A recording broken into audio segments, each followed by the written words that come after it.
Nigga that like not gain weight, the nigga that lost weight, lift the weights or some shit doing with some weight. So he big as hell now. Man, that nigga got muscles and shit, man. So he ain't bullshit this time.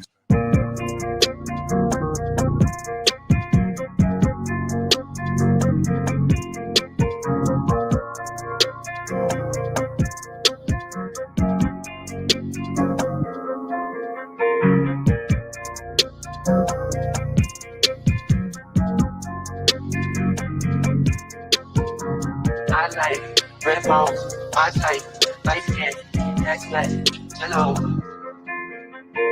GFN, that's fantastic. Fantastic. GFN, that's fantastic. Fantastic. GFN, that's fantastic. Fantastic. GFN, that's fantastic. Fantastic.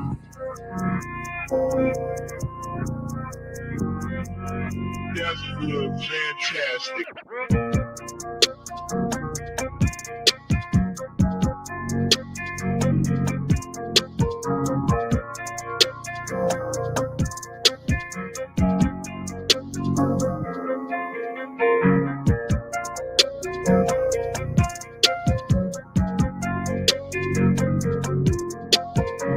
I like red balls, I like light skin, that's like hello. GFN, that's fantastic. Fantastic. GFN, that's fantastic. Fantastic. GFN, that's fantastic. Fantastic. GFN, that's fantastic. Fantastic.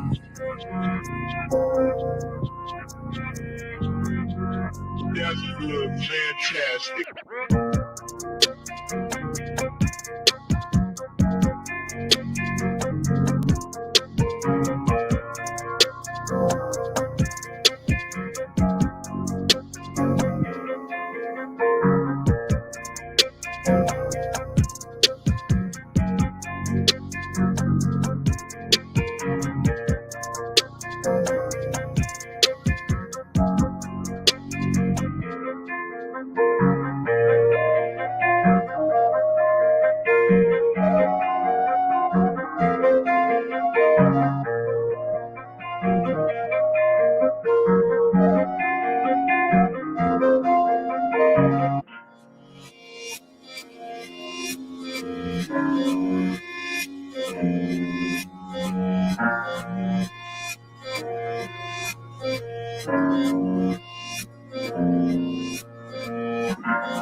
Yo, what up? What up? What up? Y'all know the deal, man. Like and share, like and share, like and share. So we get this thing out everywhere.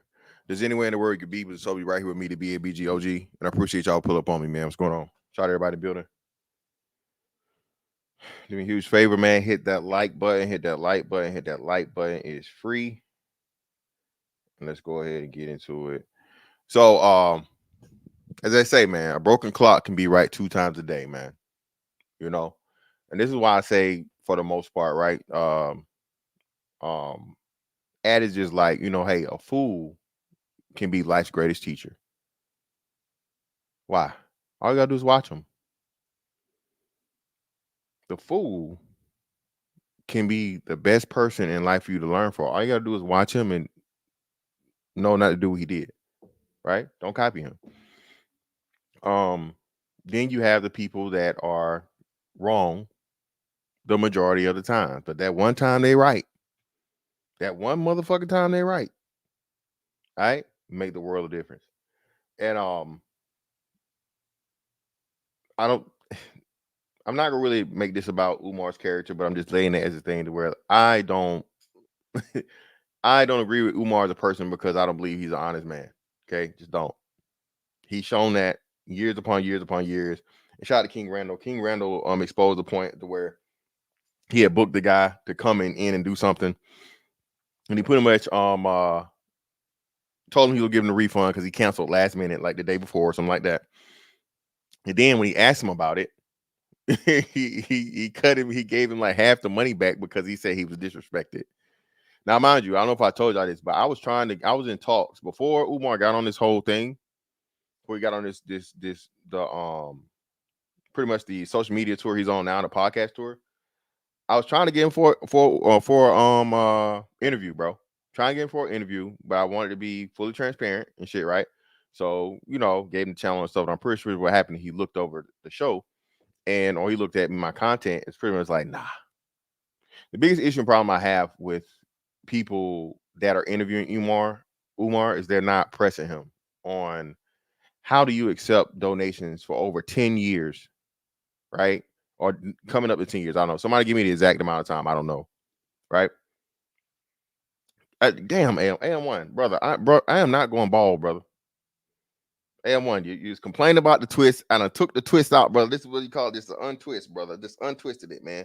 I'm going to the gym today. I'm in the boxing gym or the regular gym at least 6 out of 7 days a week, brother. Give me a break. Brother, I'm not here for no fashion show. I'm not here to be no hair model. And I'm not going bald, nigga. All right. So just deal with it or come back when I pick it out. All right. Shout out to AM1, man. God damn, this nigga in hair. You know, we go. This nigga love bringing up hair, but whatever. But yeah, man. Their brothers. Shout out to, of course, King Randall. Shout out to brother Q Butter. Shout out to plenty of other brothers, man, that have put together these actual schools and academies for black youth. You know what I'm saying? I know for King Randall Black Boys specifically, right? To fix the issues and problems that they see, you know what I'm saying, in the community, right? Not just, and again, none of these brothers had, a decade or almost a decade of collecting funds from any and everywhere just for you to motherfucking jet set around the world and trick off on motherfucking, the caramel, the chocolate, and the butter pecan, as you say it. All right, what are we doing here? But anyway, let's get into it, man. And we don't even get into that, man. He's been proven to be a thirsty brother, man. A Thurston McThirst. Okay, Umar's proven himself, and he's a proud Thurston McThirst, bro.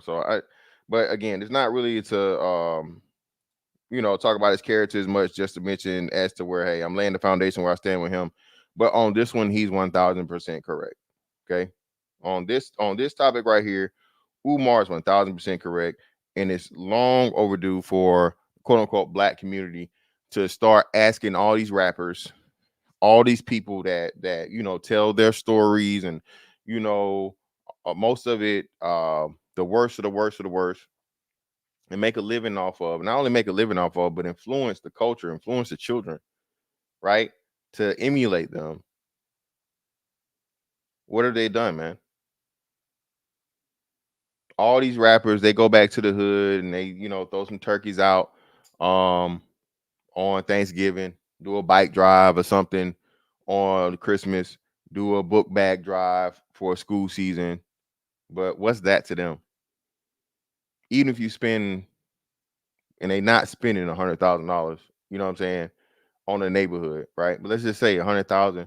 What's that to the billions of dollars that the rap industry has made, right? The hip hop industry has made. What's that? Not even pennies on the dollar, right?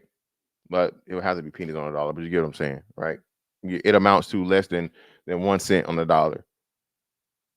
And then the detrimental repercussions of it is even more. It's just, you know what I'm saying? You could never repay the damage that's done. You know what I'm saying? Irreparable damage that's been done from drug culture, gang culture, black on black crime violence, black misandry, black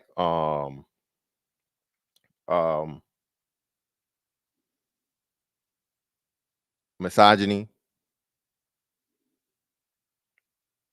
When the women get that's just a man side. We ain't even talking about the women. I'm not. He didn't even address, and this is another thing too. I'm glad I had to point this out. He didn't even address the women. As usual, Umar's not going to. And I'm gonna say this. I'm gonna keep saying this until this shit picks up.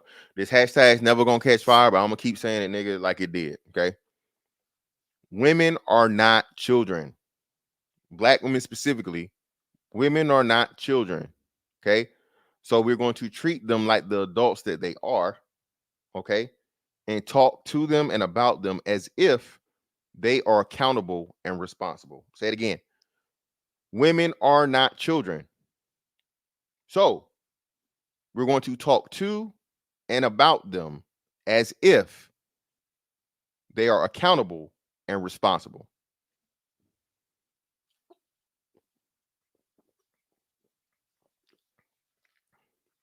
That's just the men. You know, everything post, I'll say Lil Kim, hypersexualized. 80s or whatever, you had your Queen Latifah, you had your Moni Loves, you had your MC Lights, you had your what was the other, what was the Sister Soldiers, you know what I'm saying? They were rappers, you know, but it wasn't this hyper my pussy, my pussy, my pussy, my pussy, my pussy, my pussy, my pussy, my pussy, my pussy, my pussy, my pussy, my pussy.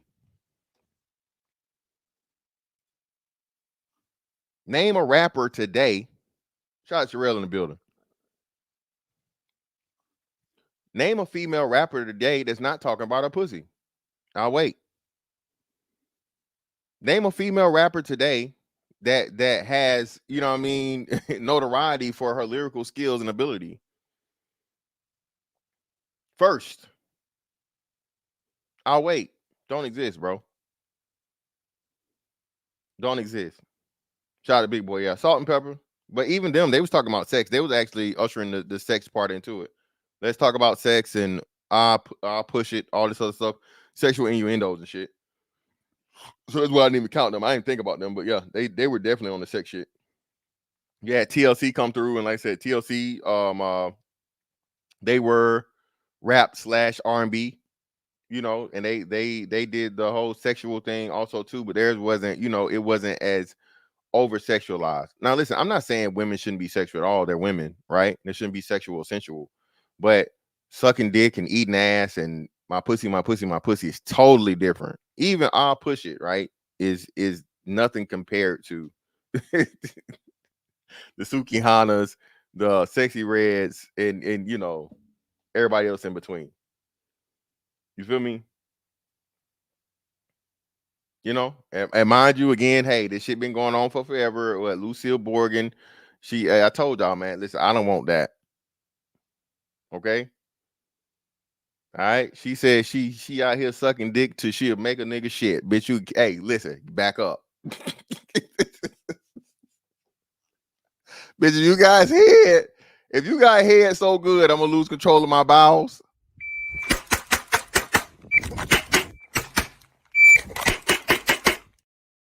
Get away from me. Keep it to yourself, baby. I don't want that shit. All right. I don't want that. Anything that's gonna have me motherfucking with diarrhea and get off me, bitch, get off me. Gotta go to the bathroom. No, you keep that shit. Keep it. But yeah, man, just, you know, hip hop in itself, like, bro, the return on the investment and the you know, less than 1% that make it out to be uberly successful, truly, you know, and you know, it's just not worth it, bro. It's just not worth it. And it's literally been told to sell yet again for the black male image the worst possible imagery, reputation, representation, right? Imagery, representation, stereotypes, and all these other different things that don't help us on a global scale, right? Now the craziest part about it is, bro,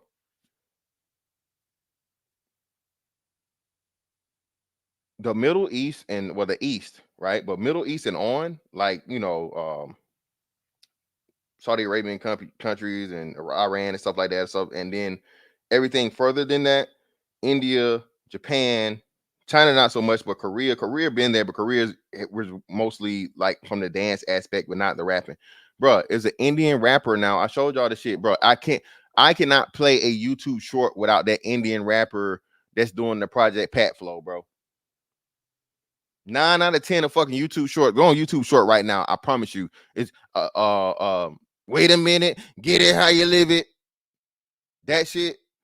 9 out of 10 of those fucking what's name's gonna have that fucking sound on it, bro. Mind you, Indians hate niggas. Newsflash, if you didn't know. All right, red dot, not the feathers, the red dots, the Patels, they do not like niggas. Not at all. Gandhi rolled it over in his grave right now. E-Man Perry, we ain't controlled it in forever, man. I don't even know. Oh yeah, shout out to Skinny Boy. I told Meg the Stallion. I ain't even think about that. I totally forgot about her. Listen, nothing but ass and pussy and doing dicks.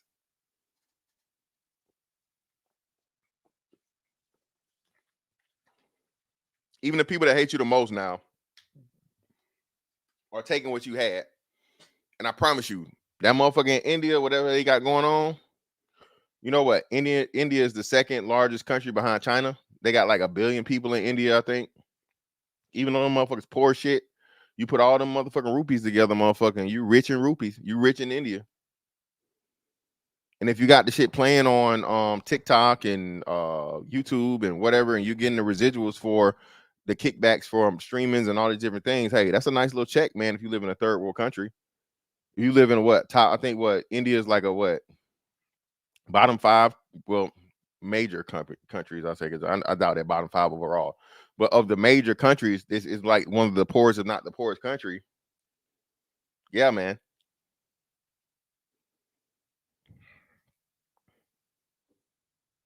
But let's get to it, man. Let's get to it. Fair use. And shout out to the brothers over at I think it's Hustle Mentality. Shout out to them. We're talking about successful people. They talk about building institutions and saving kids. No, that if that's not what they're I experiencing, don't care how old they are. Why aren't the OGs checking them then? because they want to be, and that's the problem. That is They the want a problem. piece of the money. Right there, we just found the What did problem. I just say? We are idol worshipers. But we can't hold the kids accountable. Now I told y'all, listen. And the part of it is Umar's a part of the problem. Umar purposely put himself out here as an idol. He purposely puts himself out there as the highly educated, the highly spiritual, the highly in tune and knowledgeable of, you know, the roots of the African and all these other stuff and so on and so forth. So again, this is why I say, you know, this is part in partial critique of him, but not really. But I will be pointing out the things that I see in him, in the way he handles things, as to why this also goes with, hey, the messenger and the message, right? All right. This is why ultimately it shouldn't matter, but it always does, because people don't want to be held accountable. They don't. So if a flawed person gives the perfect message, the message is now invalid.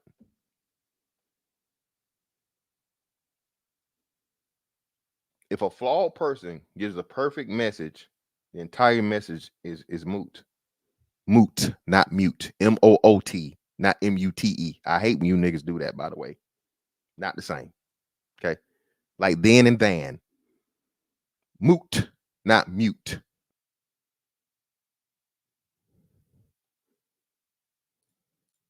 Accountable if no I'm one's holding the guiding them. entire culture accountable for letting it go on. Yes, we would have to You hold see it. what I'm saying? But that doesn't mean allowing the painting of the degeneracy to then say this represents hip hop. Because if that's It is not hip hop primarily represented by gangster rap. no, Yes, it no, is. I would disagree. Yes, it is. Yeah, no, I did. Yeah, bro, there is no more hip hop. Even when there still was hip hop left, people were shunning it. They didn't like it. They didn't want it.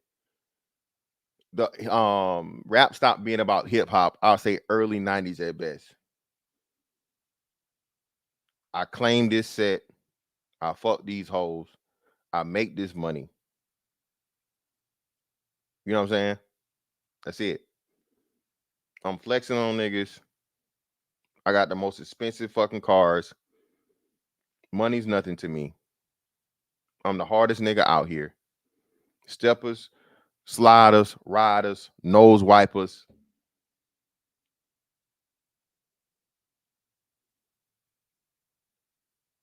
Disrespecting the dead. What do you call it? turning niggas into packs. Give me the one positive, just even term out of rap today, currently. Give me a positive. Don't exist, bro.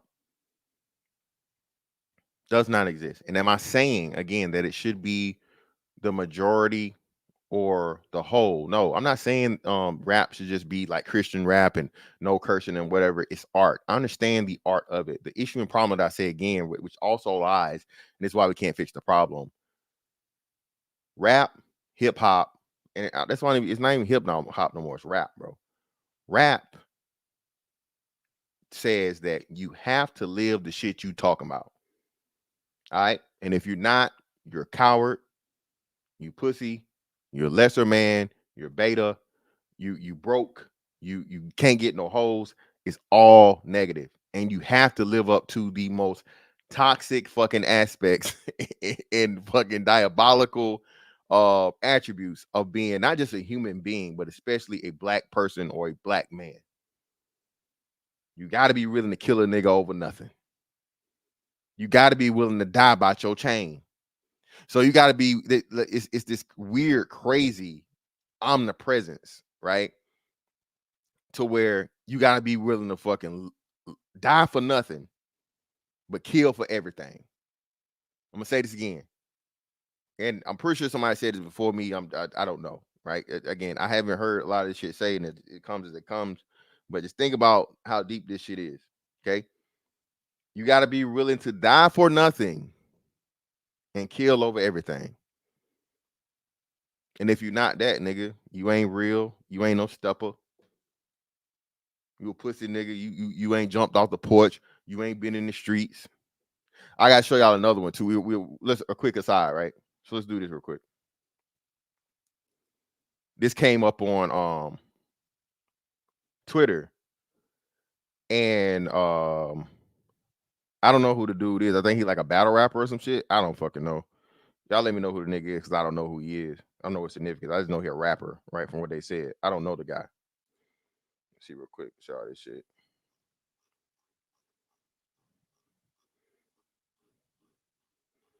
I gotta be extra careful with these bookmarks, but I be forgetting. But I might do. I'm gonna have to start doing a not safe for work. There you go. Here you go. Right here. Here we go. Okay.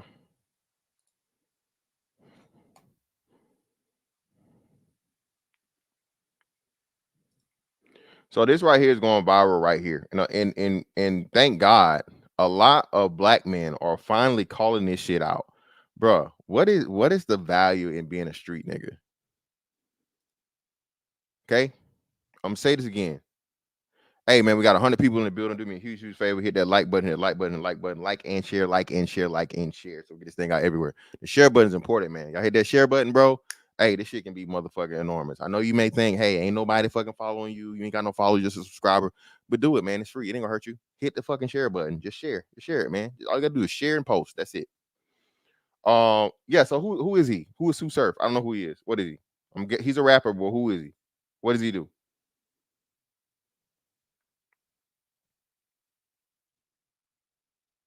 Is he a battle rapper?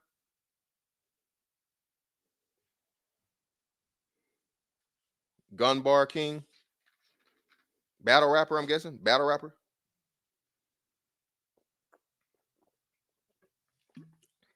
Appreciate you, skinny boy. Cool. All right, great. So that's what I thought. Cool. So let's listen to this. Square calling squares. You don't know if Channing Crowder is a square. What is a square? In a room full of squares? All you squares. What I'm telling you is, how do you know he is square? All y'all is squares. And again, man, who wins in a real nigga contest? Black men. That's why I'm saying black men. We all got a little nigga in us. Okay. And you, in order to make it in the land of niggerdom, you have to have it. I'm not saying get rid of all your nigga. All right. Have it tucked, my nigga. Have that shit compartmentalized and wet, ready and waiting when needed. But this real nigga shit is why we never gonna get nowhere with it. Nobody respects real niggas but dumb niggas. Nobody respects real niggas but dumb niggas. The world operates on men, manhood, masculinity, dominance, superiority, whether it be physical, mental, financial. We got to get out of the mindset of this motherfucking barbaric caveman. I can kill you, nigga. I can beat you up. I can this. And not even that. Like, you niggas not shooting no fair ones. Ain't no one-on-one shit no more. You either shooting or you jumping niggas. So the physical aspect of this shit really need to be taken out. Niggas ain't putting hands and feet on niggas no more like that, for real. That's the minority. So this savagery that you celebrate and that only matters in the smallest motherfucking you know what I'm saying? Realms of this shit. It's crazy. But just listen to this, man. How do you figure that? Hell not. What are you talking about? You lost me. Explain what's your definition of square? Because I'm a street nigga. I'm from the track. How you know he not? Answering my question. Because you can't have no felonies. You can't catch no charges. To play football? Yes. It's certain shit you can't even do to be a football player. Now listen. This is a man that's either, if we're talking about him, right, he's either in the NFL or he's on his way to it, more likely than not. I forget the name he said. If y'all know what he's talking about, say the name again. I forget what he said. Chandler. He said Chandler something, right? So this is a man that, if you were to scale them together, is a far lesser man than the man he's talking about. But he's trying to put himself over that man because he's a street nigga, because he been to prison, because he did illegal shit and got caught. He was a bad criminal, right? And from my understanding now, he's serving jail time for a RICO. Did I get anything wrong? So a man that has his freedom, makes more money than you, has more fucking influence, has more power, has more everything. Somehow you beat him out as a man because you willing to, again, kill for nothing. I'm sorry, live for nothing and die over everything.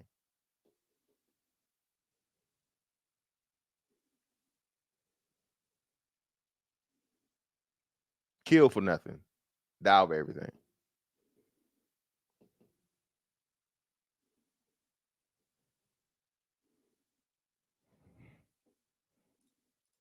Damn near have a certain grade point average to even play college football.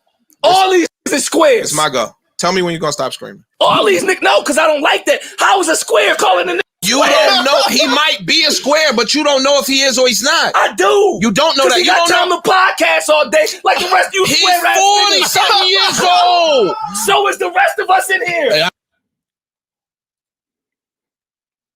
All right.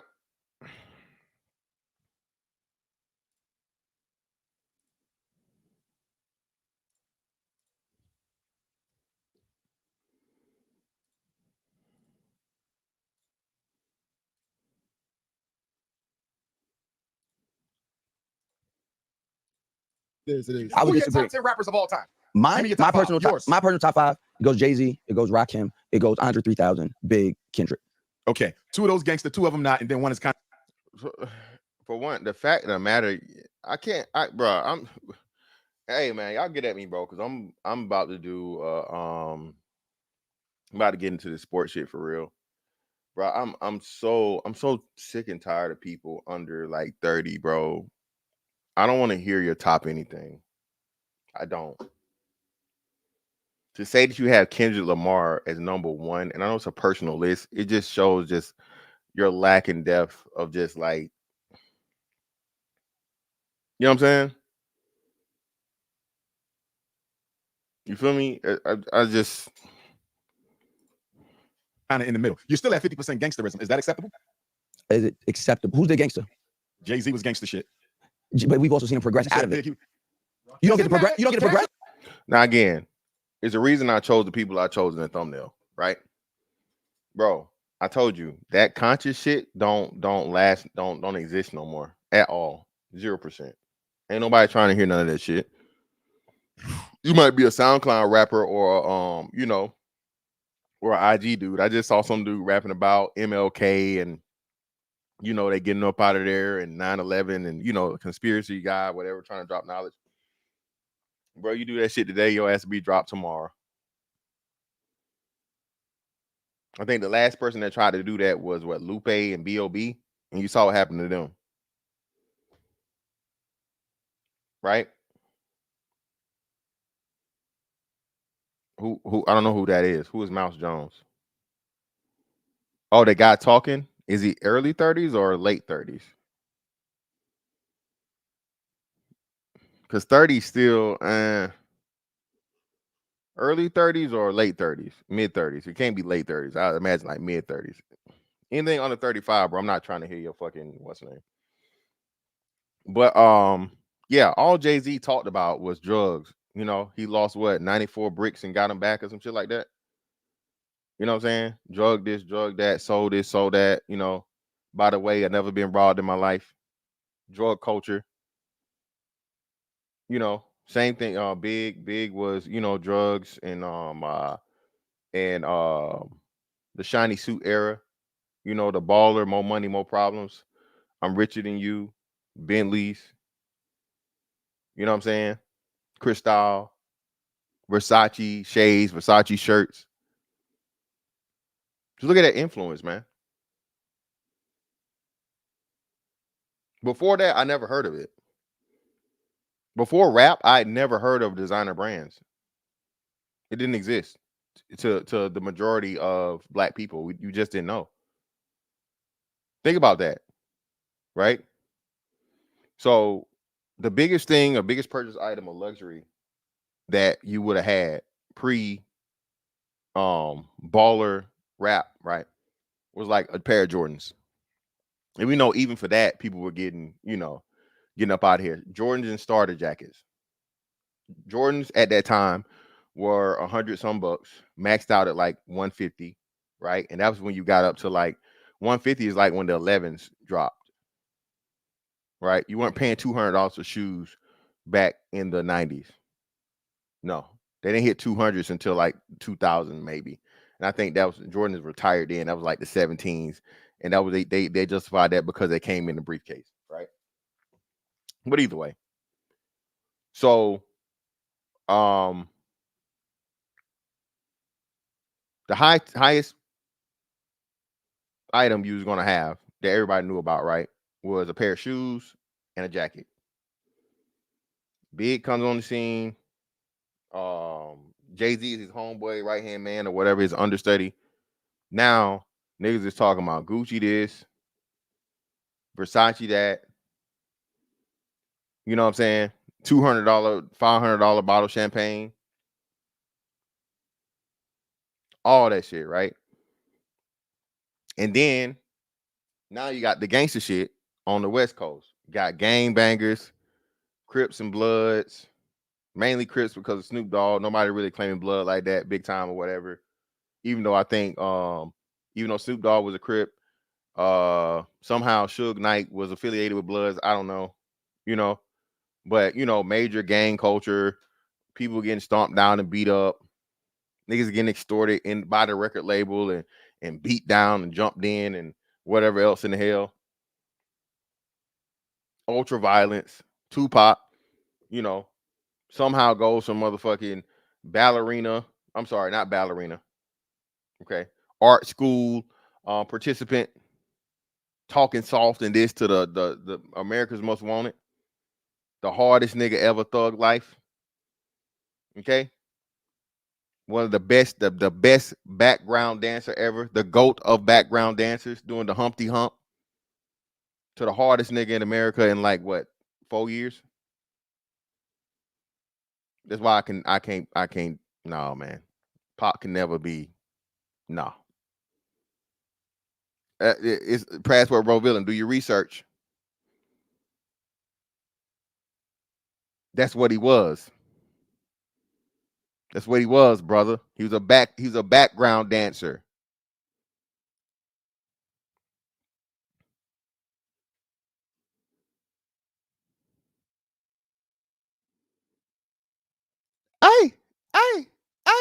Okay. Hey, listen, you don't know about no motherfucking juice, man. Don't get me started about no juice, man. All right.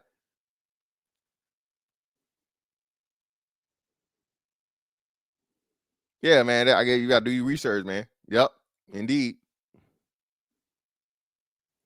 But anyway.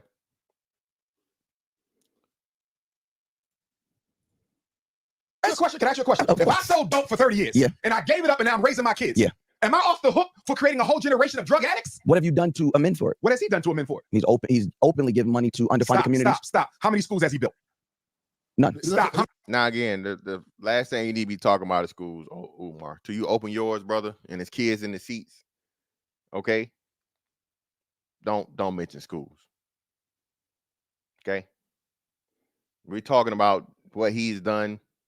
He's done more than you, because any amount of money he's donated is more than you have, because all you have done is receive funds, brother. So this is the part of where you can't be too critical until you deliver on what you promised. How many hospitals has he built? None. Stop. How many banks has he built? None. How many supermarkets has he built? None. I don't care about nothing else you got to say. Relevant institutions, bro. Don't give no handouts, don't give no charity. In that case, are you any less useful or Absolutely, because I got two impactful to schools the and one about to open. You damn But right. if no one can benefit from the school, what's the difference? As of right now, in this moment, if no one can benefit from said It's a school, big then deal, how is it because even different from Shout out to him. Exactly, nigga. What you doing? School ain't open right now. So until you open that motherfucker, you and him in the same boat. Shut up. That's why I say, man, perfect message, flawed messenger invalidates the message, makes it moot. And with something like this that has such a chokehold and control over the people, bro, again, rap music is this, bro. Y'all understand that Tariq Nasheed and the FBA was going so hard for we created rap. That's our shit. Nobody else. Nigga, they tried to throw Busta Rhymes out. They tried to throw Biggie out. They did Tethers and third world countries and Dirty Foots, like legends. But you ain't FBA, so you ain't a part of hip hop. You didn't have nothing to do with hip hop. It's like, whoa, brother, whoa, hey, calm down. That's not, we're going too far. All right. Listen, I understand y'all, but saying like, Biggie Smalls and motherfucking saying Biggie Smalls and Busta Rhymes, like they don't got a place in hip hop and they need to sit down and just shut the fuck up and they don't matter and they tell us and all this other shit. Listen, man. Whoa. Now, you got too much dip on your chip. Hey, man, you're doing a little too much. And for sure. But that shit there, no can do, guys. All right, bitch, you're going too far. No can do. No can do. You're going too far.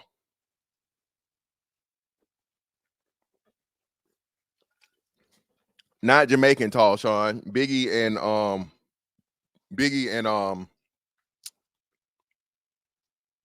Busta Rhymes.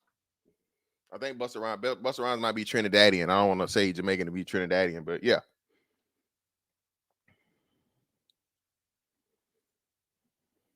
Children can't go to school right now. You're talking to a man who saved more black children from the school to prison pipeline than any black man ever walk in this country. So I'm still relevant. No, brother. How do you substantiate that other than your own word? What are you talking about? How do you substantiate that? It's a nice claim. It sounds very, very good. But again, this is where you on the podcast and you don't want the dude to run off or so on and so forth. I would have pressed him on that. Okay, yeah. So how do you prove that? Where's the paperwork? Where's the, where's this evidence of what you're claiming? Because that's a big claim. Relevant. How many say from the school to prison pipeline? Everyone he's employed. How many people he employed? I bet you I say from Rock Nation to Rockefeller. But my point is, to whom much is given, much is received. And then he ran away from that because then, like he said, no, there's no way you did that, bro. The number of people that Jay-Z employed, black people, and the number of just, people that made money and all these other things and so on and so forth. You got to think about this. Club promoters and I'm pretty sure he did something for boys and girls clubs and some type of black communities and so on and so forth. Whenever they would go to certain towns and things, they would do you know, entrepreneurial things or whatnot, what have you. Not saying that it's enough, but for you to make a claim that you've done more than Jay-Z, come on, dog. Come on. See, I'm not a billionaire. He's a billionaire. You understand? So to your point, you can't compare him to me because I'm not a billionaire. Mm-hmm. A billionaire gave out some charity. That's not enough. Billionaires should be building institutions, not giving out charity. And I like Jay, so this is not about Jay. We could talk about Tyler Perry, we could talk about Puff, we could talk about Serena, we could talk about Rihanna, we could talk about Tiger Woods, Bob Johnson, we could talk about any billionaire. We're just using Jay as the example. My point is, if you're a billionaire and you ain't built no institutions for black people, what are you really doing? And again, this is another thing though, too. I understand it's looking for both sides, right? What people don't understand and realize though is that one of the parts of being a nigga is you understand that niggas is never gonna be enough. It's never gonna be enough for niggas. Once you learn that, bro, you stop worrying to give them one flying fuck about the opinion of niggas. My grandma told y'all this, bro. She said, baby, you can walk in the room, give everybody in there $100. And it still will be somebody complain. You're gonna have somebody that's, you know, telling you you think you too good after you done gave them the money for no reason at all. You gonna have people in there saying that, oh, well, they shouldn't get no money because of this, and I should have got more money. Niggas are never gonna be satisfied. The crab in the barrel mentality, the plantation mentality of niggas is why black people get successful and leave niggas right where the fuck they at, as you should. At the same time, though, I do believe if and when you can help black people, you do that. The niggas, fuck them. Okay? This is where I'm at with niggas. All right? Y'all didn't know. All right? Kill them today. Right now, today. That's what my point is with niggas. And I'm talking about, like, you know, like stomp down, like to the core niggas. I ain't talking about, you know, we all, I said, well, you contradicted yourself. No, I didn't. We all got a little nigga in us. But because you got the nigga in you, don't make you a nigga. Okay? You got to have that to be prepared to deal with the nigga. So you know a nigga when you see, oh, no, that's a nigga. Oh, them niggas over there. Let me go this way. You know what I'm saying? Or let me motherfucking make sure, you know what I'm saying, gonna leave the fire in the car. Let me go ahead and put the fire on me. Yeah, I'm around niggas.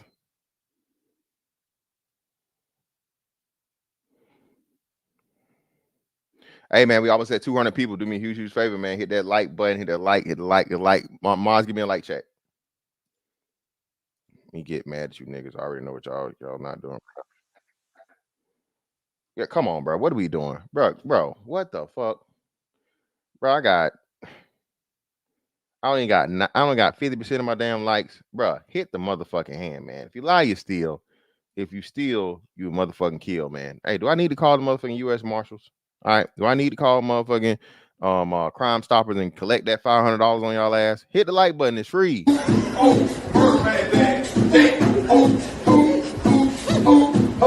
the murder man thing.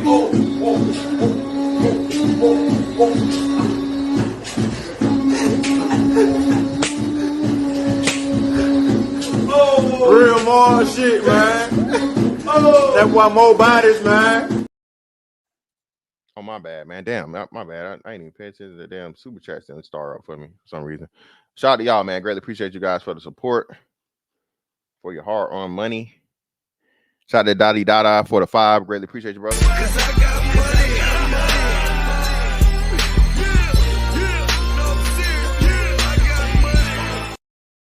Shout out to a man, Ezekiel bin Israel, for the 20 ball. Appreciate you, brother. Ain't nothing but some money.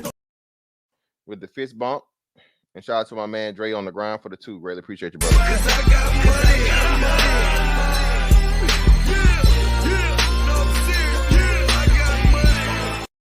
Gotta identify them niggas in the wild like Pokemon. Indeed, man. Indeed.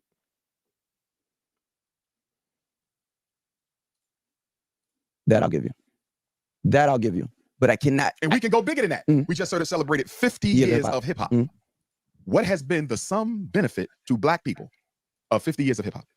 Outside of economic advancement? What was the economic advancement of black America because of it's the biggest export. Everybody in the black community. I'm gonna ask you again. Yes, sir. How did black America benefit from 50 years of hip hop? And don't give me individual rappers. That's called tokenism and bourgeoisie. I won't give you tokenism. I will give you benefited as a people from hip hop. Advancements in fashion. How? Fashion. That's You know what's crazy? He answered honestly, though. And again, it shows where we are and where we lack in understanding dominance in the society. The two things that black people claim we have is culture, music, fashion. You don't have your own cuisine. You don't have your own language. Oh, well, you got Ebonics. No, Ebonics is you niggas hate when Tommy Sowell told you that. That's not even yours. You're copying white people even in that shit. Right? We don't have a community. We don't have family. We don't have an economic system amongst ourselves. The black dollar is non-existent in the black community, in the black business. I told you, it's only 3 businesses that make it in the hood. Who remembers what they are? In the black community, in the black neighborhood, it's only 3 guaranteed places to make money. What are they?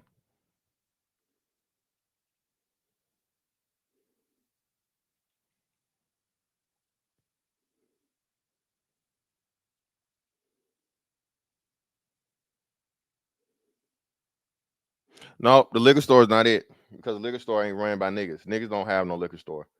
You got one of them, church. Talking about black money. Yep, hair salon, barbershop.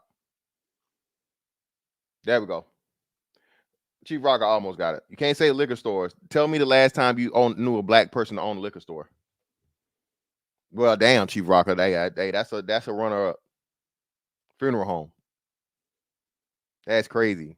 But church, hair salon, barbershop. Runner-ups are gonna be funeral home, then a soul food spot, or the black eating restaurant, right? The black eating establishment. Those top 3 though, those are the only things guaranteed to make money in the black community. Nobody going to fucking Supercuts. Niggas ain't going to Supercuts to get their hair did, and women not going to ladies help me out. What's the damn thing they be having in the mall? What's the white ladies, Mitchell's fucking whatever. You're not going to no white folks to get your hair did. And then of course you got to get the money to the law. Okay? You got to go and worship in the house of the law. It's pissing y'all, man. Where my shit at? All my shit is all. There we go. And say, thank you, Lord. Tell him, thank you, Lord. Thank you, Lord. Yeah, you gotta go to the church house. No, I can't let you have that. That one I can't let you have. You don't control fashion. Anyone that's able to make money, any black person that's able to make a living in an industry, bro. How many is that? The labels that it's way more now. White people labels. It's way more now than what was going on. But that's not a real benefit. I would disagree. How is black America benefiting from individual success? And this is another thing that niggas love doing, right? My nigga made it, so I made it. No, nigga, he made it. He made it. He had the talent, he had the ability, he had the know-how, the knowledge, the charisma, the connections, the whatever, so on and so forth. He made it. You know what I'm saying? No. One person's success is not motherfucking, everybody gets the credit. No. But niggas love to do that. Why we love to do that? Because it's the same thing that these moms do. When they're more likely than not, their sons make it. Another one I got coming up too for the Simone Biles thing. Most black children make it in spite of, not because of their parents. Okay? Most successful black people make it through childhood in spite of, not because of their parents. These single mother households that statistically are the worst outcome, all races across the board. Okay. The single mother raised child, but specifically, again, we talking about black people because it's more prevalent over here than anywhere else, and even more detrimental, is the worst possible outcome for a child. Yet, that's the standard. Yet, you cannot criticize, chastise,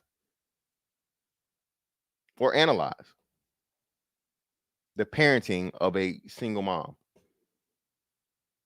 She poor and she had her first kid. Oh, she didn't know no better. She's still poor. She had her second kid. Oh, well, she still got time. She's young to figure it out, so on and so forth. Don't shame her. The second kid turned out to be with a second dude.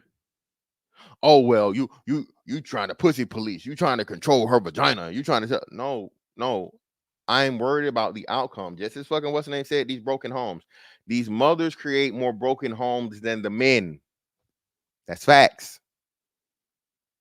They told you about Cam Newton and Nick Cannon and so on and so forth, but look on the fucking census data and see what group of women had the most 4+ children. Black women have the most children out of wedlock. They have the most children by multiple men, and they have the most children by number. Think about that. And you got Mormons out here, man. That whole religion about it. What's buddy name? Used to play for the Chargers, the quarterback. He on like his 10th kid.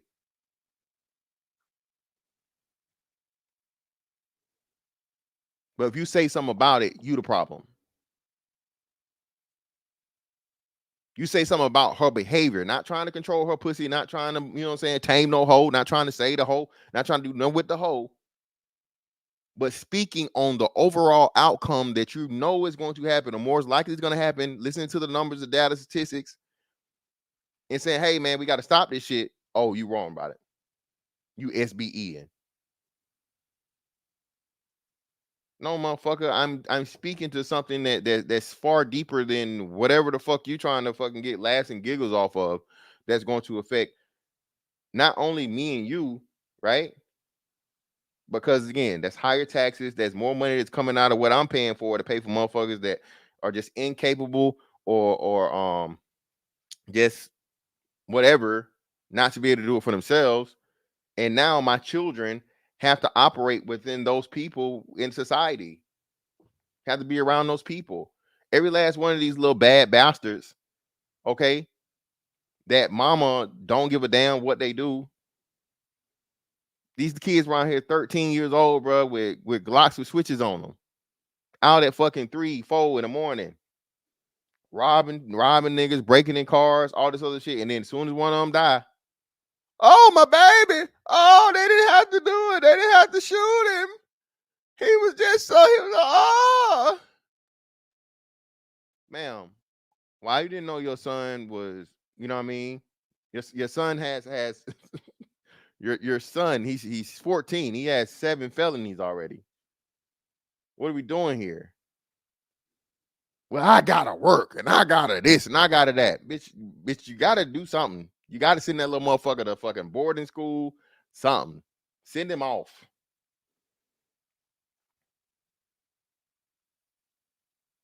Yeah, big boy crazy. Yeah, but again, who allowed him to do it? Told y'all, especially for the Tyree Hills and such, but then that's just whatever. Hey, shout out to Chief Rocker. Chief Rocker, you know some idiot was trying to defend this shit, bro.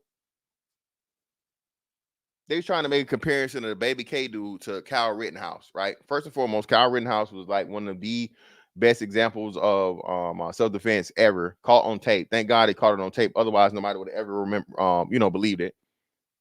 Took it to trial, won the trial. All right. So he didn't murder anyone. He protected himself in self-defense from people trying to attack him and possibly take his life. Okay. They tried this man, and by the grace of God, bro, the pistol jammed 3 times. He pulled the trigger 3 times, bro, and it didn't go off. None but God. You know, people was trying to make an excuse for this fucking terrorist. Mind you, he was suspected to be in connection to another murder of another child. And what niggas do? Make excuses. Oh man, it's the poverty, man. It's the poverty. So again, why do you not see the same amount of violence? I'm gonna say this again. Violent crime, violence in the trailer parks. Why?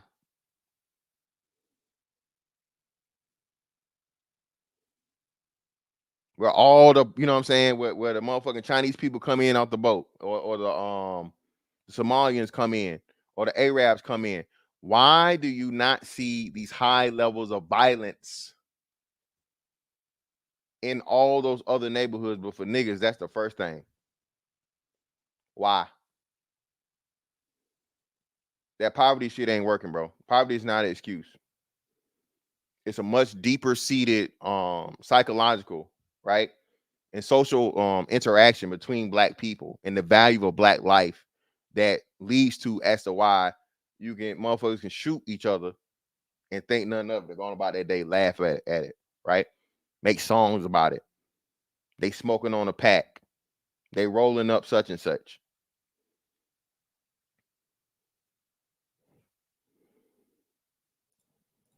From fashion. What we talking about? Any advancement in fashion How for black do we benefit people from fashion, bro?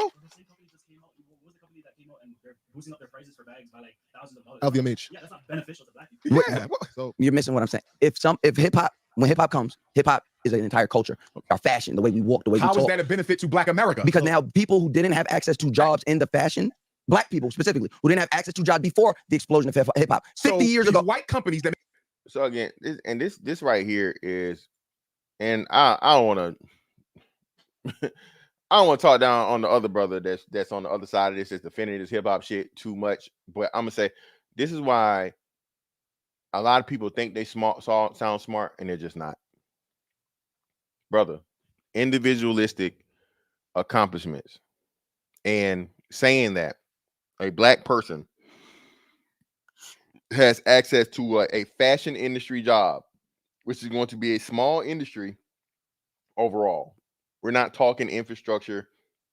We're not talking STEM. We're not talking manufacturing. We're talking artistry, bro. Fashion. That's like art, clothes, shoes. And you're not speaking for, hey, a motherfucker got hired at motherfucker the Nike outlet or the Adidas store. You're talking about actual, like, they're helping make the clothes, or they're working for one of these clothing brands. Bro, that's the smallest fucking thing. What are we talking about here? They didn't start hiring more Shaniquas and Tyrones when they started selling Rockaware back in 2000 something. I promise you they didn't. Okay? They didn't hire the niggas and sit them in the urban section. So you know what I'm saying? Hey, bro, this shit go together, man. This shit, hey, man, I'm trying to put this fit together, bro. They didn't give the black tailors, nigga, and put them in. No, it didn't happen. They make billions of dollars. I'm talking about black-owned companies that have who? How many? Fubu, Carcanine. I'm getting out of here. What? Fuck where Fubu and Carcanine? You said you're moving the goal. You're moving the goalpost. You're moving the goalpost. You said. Now that's a great point, man. Listen, and I told y'all again. This goes back to the point from the economic standpoint, right? Niggas hate to see niggas succeed to the point of where they will destroy something purposely, leave it alone, something that's completely, totally fine or whatnot, what have you, and say this shit is out of style. Fuck it, we're not fucking with it no more. Right? Mind you, when you think about it, Hanes ain't never gonna go out of style. Levi's ain't gonna never go out of style. Polo ain't gonna never go out of style. Right? So why can't we do that for a black brand? Now, Fubu and Carl Kanai, I say if they would have, tweaked their branding and their styling as times went forward, yeah, maybe. But yeah, Fubu definitely lost me when they started putting motherfucking Fat Albert on the goddamn everything. Okay, hey. I'm like, yeah, but I can't. But I can't be, you know what I'm saying? I can't even wear old FUBU at this point. Big ass Fat Albert on the motherfucking shirt. You know? Carl Kanai, I don't even like, that's like throwback.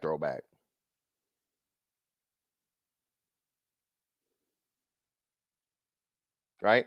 But why do we not have a black brand that we support, that we solidify? Like, especially like I said, we have the power to do it. Everybody copy us, bro.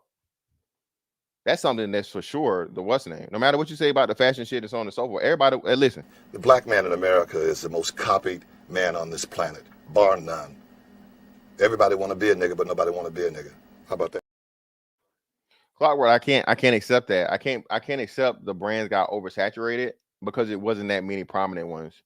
So Carl Kanai was more of a 90s thing. It was like residual effects over to the 2000s, right? Not really. And then you had Echo come through, but I think Echo was definitely a white guy. Yeah, Echo's a white thing, right? Own company, but it was a urban brand. Then you had FUBU, Carl Kanai, Echo, LRG.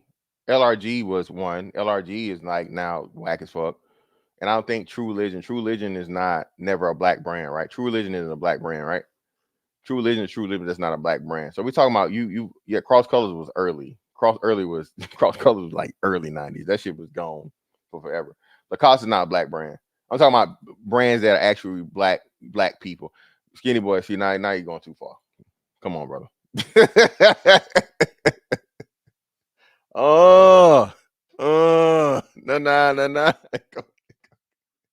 I don't know. I think Dada was black owned. The Spinners. Everybody remember the Spinners. Sean John, but yeah, Puffy fucked that up. So yeah, Sean John.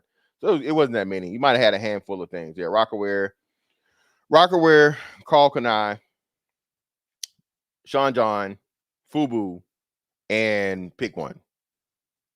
Right? Pick one. Lugs wasn't a black company. Lugs, he just had a deal with them. So Lugs was, and Fat Farm. Yeah, that's what Fat Farm. Fat Farm was, yeah.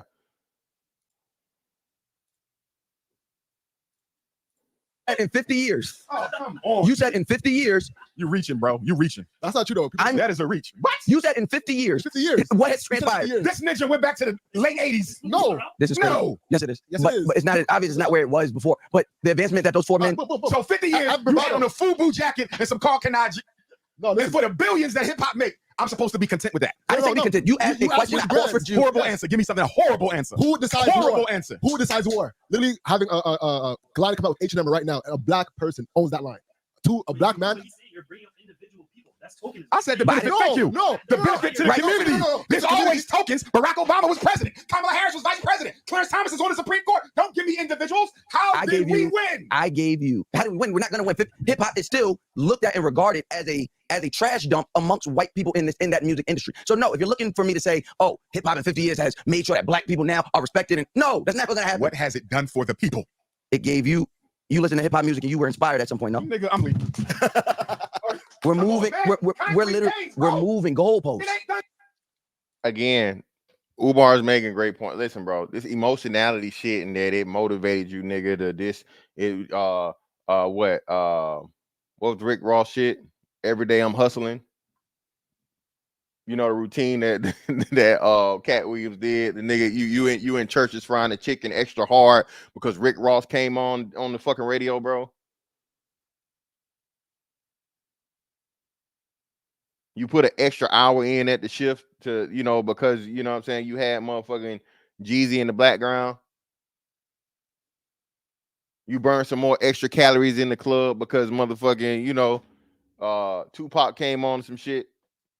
What are we talking about, man? How are we doing this?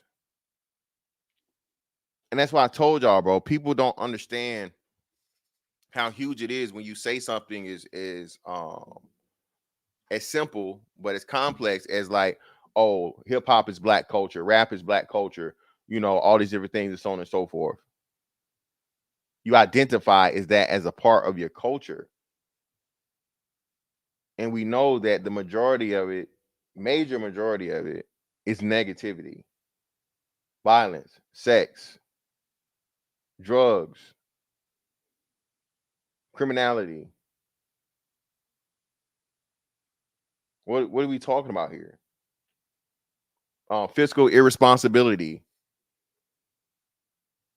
ball out.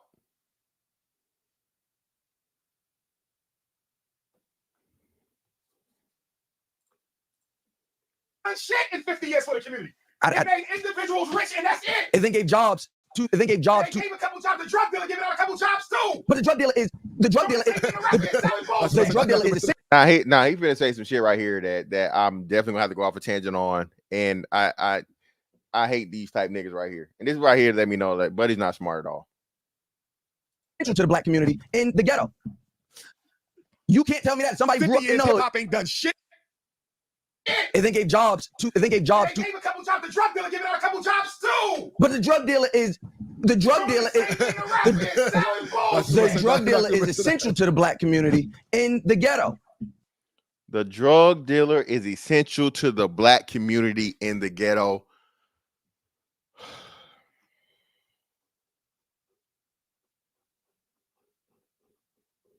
This nigga said this, like, seriously. Oh, please, Jesus, let me kill this nigga. Please, Jesus. Today. Kill him today. Right now, today. The drug dealer is essential. I've been telling y'all this for years, bro. The adoration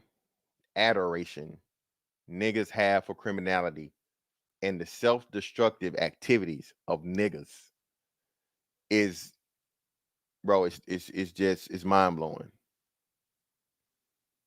To the point of where you niggas are actually saying and agreeing with the thing that, oh, drugs are victimless crimes.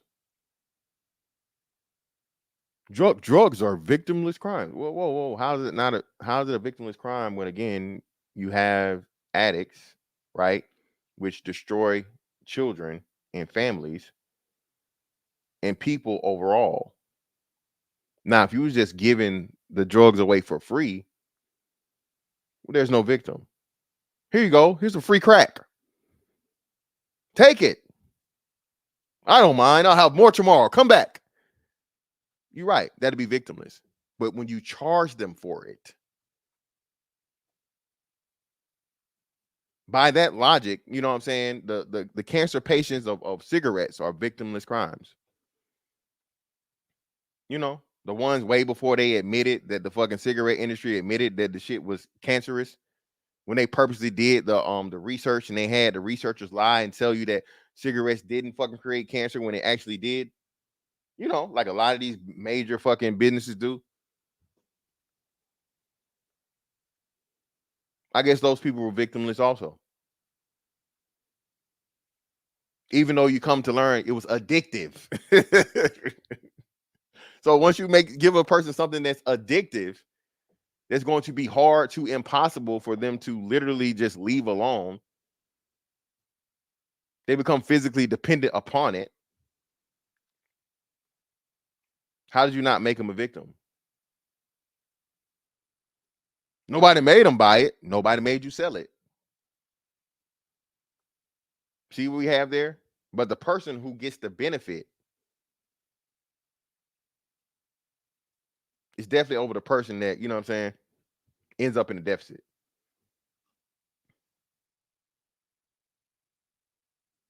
Listen, man, Fillmore, according to him, man, according to this guy, essential part. I'm gonna run this back one more time, man. Essential part of the black community of the hood.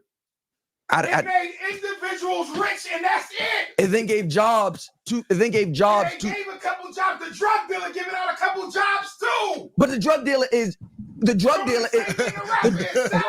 The drug dealer is essential to the black community in the ghetto. The drug dealer is essential to the black community in the ghetto. Again, man, you know, Nicky Barnes, Frank Lucas, Alpo, Rich Porter, shit, but Rayful Edmonds, all these motherfucking the real Rick Ross, you know, all these fucking drug kingpins did so much for the black community. BMF, Big Meech, they did so much for the black community while simultaneously poisoning it with fucking addicts and you know, let's not act like violence is not a major part of the drug game. Especially again, we know ain't no motherfucking cocaine trees in America, so that means you dealing with motherfucking Pedro Pablo and them. And you better not fuck their money up. If you lucky, you dealing with Pedro Pablo and them. More likely than not, you dealing with a nigga that's dealing with a nigga that's dealing with Pedro and Pablo and them. You ain't got no connect for real. My connect speaking Spanish and da da da da da. No, you don't, nigga. Shout out D Deals in the building, man.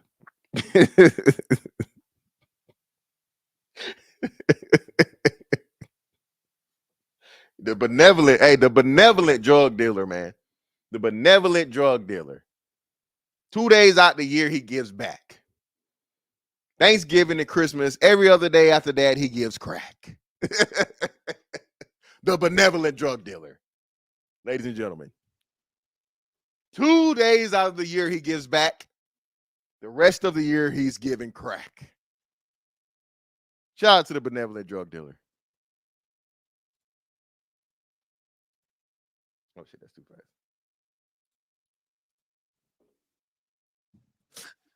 You can't tell me that somebody grew up in the hood. Hip-hop ain't done shit concretely beneficial to the black community. You gave me fashion. The first thing out of your mouth was fashion. I gave you fashion and you started yelling over me. But then also, then there's technological advancement. Podcasting, for example. Look at all the black people that now have access to jobs and ways to make money due to that. We're still talking about rap. We're still talking about cinema. We're still... Bruh, rappers wasn't doing fucking podcasts. Rappers jumped on us. They seen the regular niggas doing podcasts. So no, you can't attribute that rapper niggas to our shit. Okay? They wasn't with us shooting in the gym. The niggas hopped on after they seen, oh, regular niggas doing this, they get money with no motherfucking backing, no promotion, no fucking record label, no none of this shit, no money that they can borrow from everybody else. Niggas are able to motherfucking, you know, make, you know, tens of thousands and some possibly millions of dollars from sitting in their motherfucking living room and you know, and talking to people. Oh, hell yeah, let's get on this shit. And let me put my prestige fucking behind it of, you know, being a rapper. What we talking about, bro? No, that you can't attribute that shit to no motherfucking, you know, and then we know that's one of the podcasts, one of the lowest,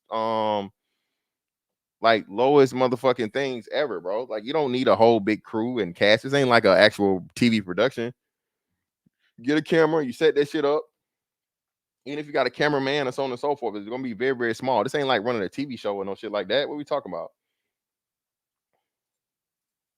Still talking about these camera operators, these new people coming up with real concrete for you.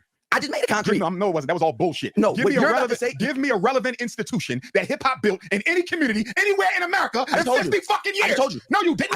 I just told you concrete people that would not have. I didn't say individuals. I said institutions. I said people. Where's the bank of hip hop for the black community? The definition of the word people means not an individual. So I'm telling you, people that are now of 50 years ago would not have access to work in individualism. I ask you, what did they do for the community? You can't give me nothing because they ain't done. People from the community can now work in a music industry that there was never going to be a space for them. What the fuck? That's individualism. That ain't helping us.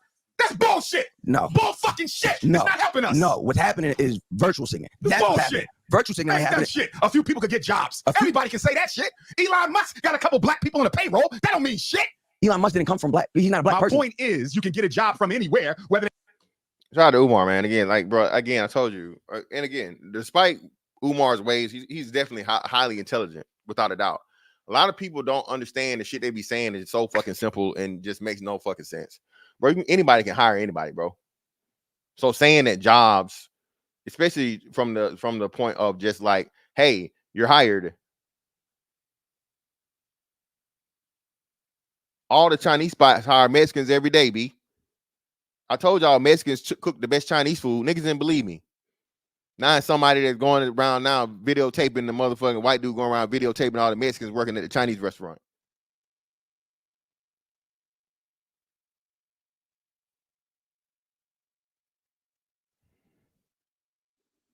You walk up to a Chinese person right now, I guarantee you they speak fluent motherfucking Spanish, motherfucker. Okay?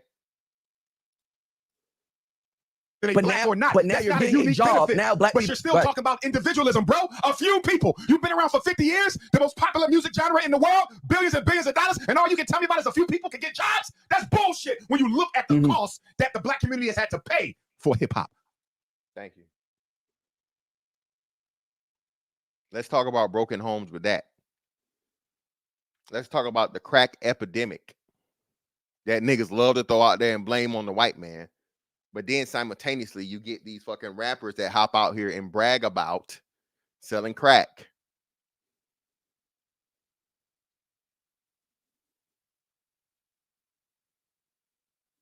So when the white man is involved in it, and the white man dropped it off in the neighborhood, and the white man is giving it, you know, all this other shit, la la la, yeah. But the niggas that decided to take it and sell it to their own people and profit from it, and all the destruction that came from that, oh no, we no, that's not a big deal. No, we can just victimless crimes. You lost a substantial amount of a generation of black men, bro, due to the whole crack era. Now, it's nowhere near as big as people would love to say. I heard some asshole say 50%. I'm like, nigga, what? Let me frame this also. Listen, the criminal aspect of the black community, bro, I give you at most at its highest peak, maybe 10%. Maybe. The problem and issue, again, this is why I say, and we don't understand this and why we need to talk about this far more and far deeper, right? Is that criminality is correlated with blackness. It's synonymous. In order for you to get respect, you have to be involved in criminality. Henceforth, why it's cooler to be the motherfucking gangbanger than to be the motherfucking smart kid. Hell, he just told you it's cooler to be the gangbanger than the 5-star fucking athlete. It's cooler to be the hood nigga, real nigga, street nigga, nose wiper, all that other shit. Slanger banger. You know what I'm saying? Than anything that you could say is, hey, that's the problem. A part of black identity is your identity with the streets. As to where you got people talking about nobody should call the police. Everything should be motherfucking vigilante street justice. Like everybody got guns. Like everybody even know how to shoot. Like everybody's like gonna be immune to any type of, you know what I'm saying, the police get involved anyway because you done killed somebody. But that's niggas, man. That's niggas. A whole generation, 2-3 generations of black kids growing up thinking the best thing you can do is be a damn gangster. I can't. That part I can't give you. Does hip hop need accountability? Absolutely. Yes. Does hip hop need a Me Too movement? Overall, do we need to have things in place that make sure we respect women and women are safe working in these spaces? Absolutely. But will I sit here and trash hip hop and say in 50 years it's done nothing for the advancement of black people? I've given you multiple. You just won't accept them. I can't control what you accept. Jobs are not institutions. Jobs are not institutions. A job is within it. And like you said, his emotional attachment to it and his identity that it's a part of blackness is what's not allowed. It's clouding his judgment. He can't see it. Bro, you haven't got, bro, if you worked a job for 50 years, okay, just think about this. You worked a job for 50 years, bro, right? And you don't even get a motherfucking retirement out of it. You get like a severance package and that's it. Or they cut you loose right before you're eligible for fucking, you know what I'm saying? Did you accomplish anything, bro? You just wasted 50 years of your life with no way of, you know what I'm saying, making it up because, you know what I mean? You're past the point of what you become dependent on the job. So you got to think in 50 years, black people have become dependent on hip hop because you're told that this speaks to your soul and it speaks to the struggle and it speaks to the, you know, the stuff that only black people understand. It's a black thing. You wouldn't understand. You remember that shit? Remember those t-shirts? It's a black thing. You wouldn't understand. Yeah, it's my blackness, man. Black, y'all. And I'm blackity black because I'm black, y'all. Only we know. Yet still everybody doing it. You got motherfucking Sanjeet over there going hard as fuck in motherfucking India.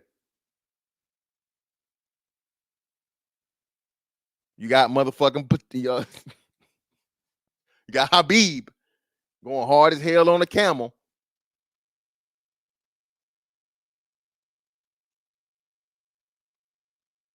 Somehow we own it. All right. Institution that I give you Master P. Hip hop itself is an institution. That's run by white people. What the fuck you talking about? Jews own that shit. Fuck is you saying? That ain't no institution. Jews can't own. Own that shit. Jews can own the music business. They can't own hip hop. They can't own hip hop. Let's cut the blade a little thinner. Bullshit. They run it. Listen, they run it. The Jews can sell the product. The Jews can own the money that goes out for advances. They can't own hip hop. Go to law school. You would be a great attorney. Who don't? They tell you what to do, how to get there. Who is telling you what to wear? Who is telling you hip hop stations? White people. Who own all the record labels? White people. We are in America, which is owned by majority white people. We are statistically only represented by 13%. Because you do know there's Asians in America, and their number is lower than yours, and they own their own shit. Right. So don't give me the fact. But they also weren't brought over here and changed. It don't matter, bro. Slavery argument, I'm tired of it. I'm sick of it. But don't come to me talking about no motherfucking slavery in 2024, bro. Okay, I don't hear shit about no slavery in 2024. All right, niggas done been free for too long. Niggas done knew the game plan, the playbook, the everything. Ain't nothing changed. Ain't no way you telling me when you say this shit, when you bring slavery up in 2024, bro, you're saying that I'm so fucking stupid that I've been the only group of people. I'm gonna meet you up, KP. You got background, got to win. I'm the only group of people. I'm the only demographic. I'm the only race of people that knows exactly what's been going on the whole time, but I can't change anything to stop it. That's what you're saying when you bring up fucking slavery in 2024. Umar brought up the perfect fucking point. Asians have one of the smallest motherfucking percentages of demographic, and they own all their own shit. Especially the shit they own in the nigga neighborhoods and the money they make off of niggas. Y'all see? Put one in the chat if y'all seen the viral thing about the hair store in Atlanta. I guess they went out of business or something. Somebody died and kids were supposed to take care of something, but they didn't pay the rent. So they emptied out the fucking hair store. What was niggas doing? Couldn't wait. Vultures. Roaches.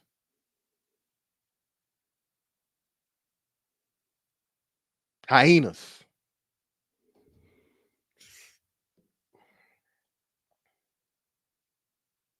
Right? That would be the quality that would be the of giving back to the hood, of black people benefiting from, you know, that would be the argument you're making right here. It's crazy, bro. Oh. But KP, what's up with you, brother? Go ahead. It's on you, fam. What's up, fantastic? My bad. I'm in my car right now, so if it's cool. Go ahead. It's a little noise. I'm gonna try to pull over. So I'm sorry I wasn't on 2 nights ago. One the real good topic I liked was the one that dealing with Cam, but this one, bruh, I've been saying for years, rap music in the last 30 years, since, like you said, the early 90s, when it went from the early 80s or late 80s, LL Cool J and all that, even Ice-T, to now where is, you know, Dr. Dre and Snoop. You know, they knew our generation of folks back then were messed up, lost, and end up getting caught up in the whole, you know, oh, be scared of me. I'm gonna smoke you, dog. I'm gonna kill you. I got the flyest gear, even though I got 2 nickels to rob. I mean, put together down in my life when I get older, because most times we'd be lucky if we live past 25. A lot of them had that mentality. I'm gonna live my best life between, you know, 14 to 25, which is just amazing.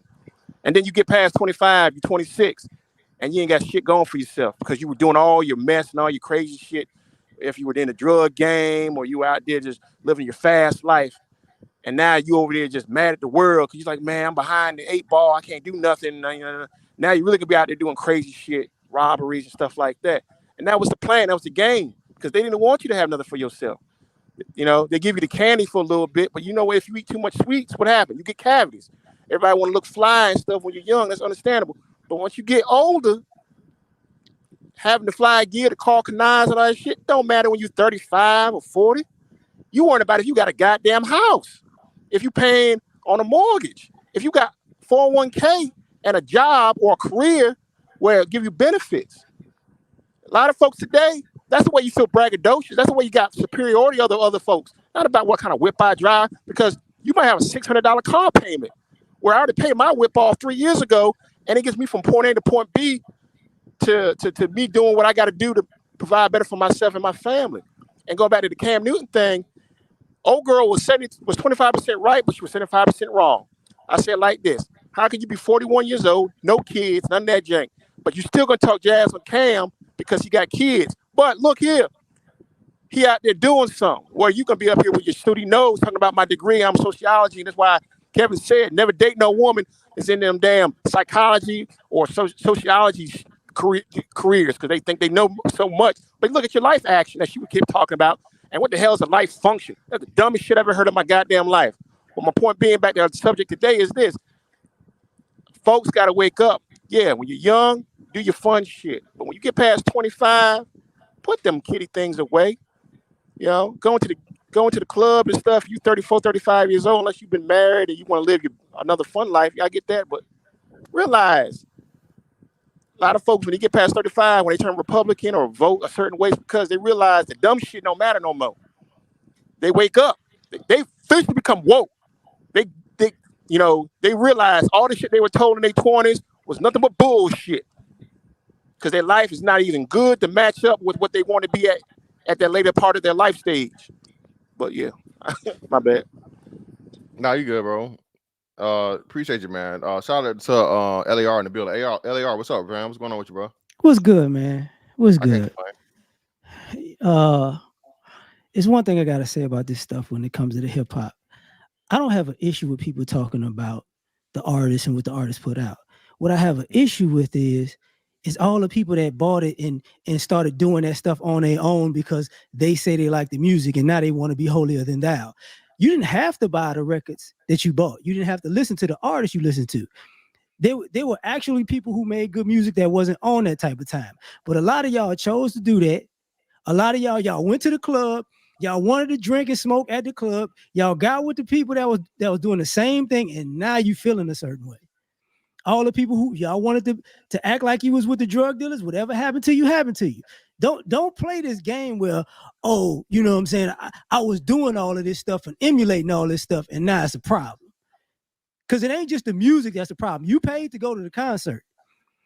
Not people taking videos of themselves with guns in their hands, and it's like y'all still doing this stuff. The rappers ain't really doing this stuff as much as y'all doing it on social media. So it's like, hey, people write about the bad influence, but be honest and say, okay, that's like saying I got a bad cousin, but I always want to hang out with him, but it's his fault that I'm bad now. Like, no, you did that. You know, you could have listened to everybody else, but you didn't want to. People don't want to lie and be like, oh, that's whack, but it's not whack now. You know, they lame, but they not lame now. To me, it gets a little old with that part of it. Well, no, I'm definitely, man. Like I said, the hypocrisy of it and so on and so forth. But I think that's where it comes into the little deeper part where I talk about as to where Black people are told you have to identify with this as a part of you. And also at the same time, it's this whole thing of the music is real, so you have to, you know what I'm saying? It's okay for you to do what the music is doing. Is what the music tells you. And the biggest part is niggas are incapable of separating entertainment from reality. I think that's one of the biggest things that rap has played on Black people with than any other form of media, TV, movies, whatever, so on and so forth, la la la, right? But you even see it with that, because I say that's why Scarface is like one of the all-time nigga movies, simply because ain't got no niggas in it. I don't. They have think about it. They have one Black person in Scarface. Probably in a restaurant as a waiter. If you might have had a nigga in the background as an extra, right? But lo and behold, like you said, every nigga I know coming up in the like my 20s had a Scarface poster in their living room. Why? Because it's the gangsterism bullshit. You know, real nigga, drug dealer, coke snorter, all that shit. You know, all that bullshit. And again, man, that's why I say, you know, niggas would rather motherfucking die like Scarface and live like Al Pacino. They don't understand. They can't see people past the character.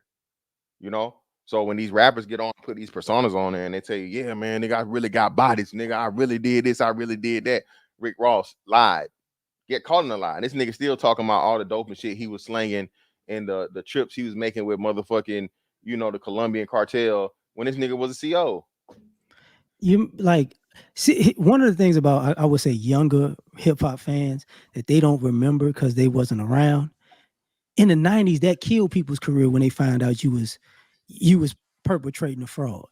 There was numerous artists who be like, oh, you just doing this because you think we gonna buy it and because you taking on this persona. No, we're not listening to you no more. And then it just when the 2000s hit, it just kind of switched. Because one thing that I just believe for sure, if y'all believed all these years, all this gangster stuff with all these people who are drug addicts, out of shape, and just because they got tattoos, you really believe they was gangsters like that? No. That's what niggas believe, man. Niggas really believe, you know, hey, Jay-Z lost them however many bricks he lost and got him back, got him right back, man. They believe it. Let me get my man Al Morris in here. Al, appreciate you, brother, for pulling up. What's up? What you got for us, brother? Yeah, can you hear me? Yep, loud and clear. Go right ahead. Yeah, I just wanted to tap in. I had seen that video with Dr. Umar. It was quite entertaining. But I just think, you know, when people say about about the music, I think that you've always had people that have spoken out against the music and the images and that. I think with that culture, with hip hop or with your rap or whatever, to me that it's just become so, I guess you would say, infused into the actual Black American culture. Is really something that to me needs to be torn down.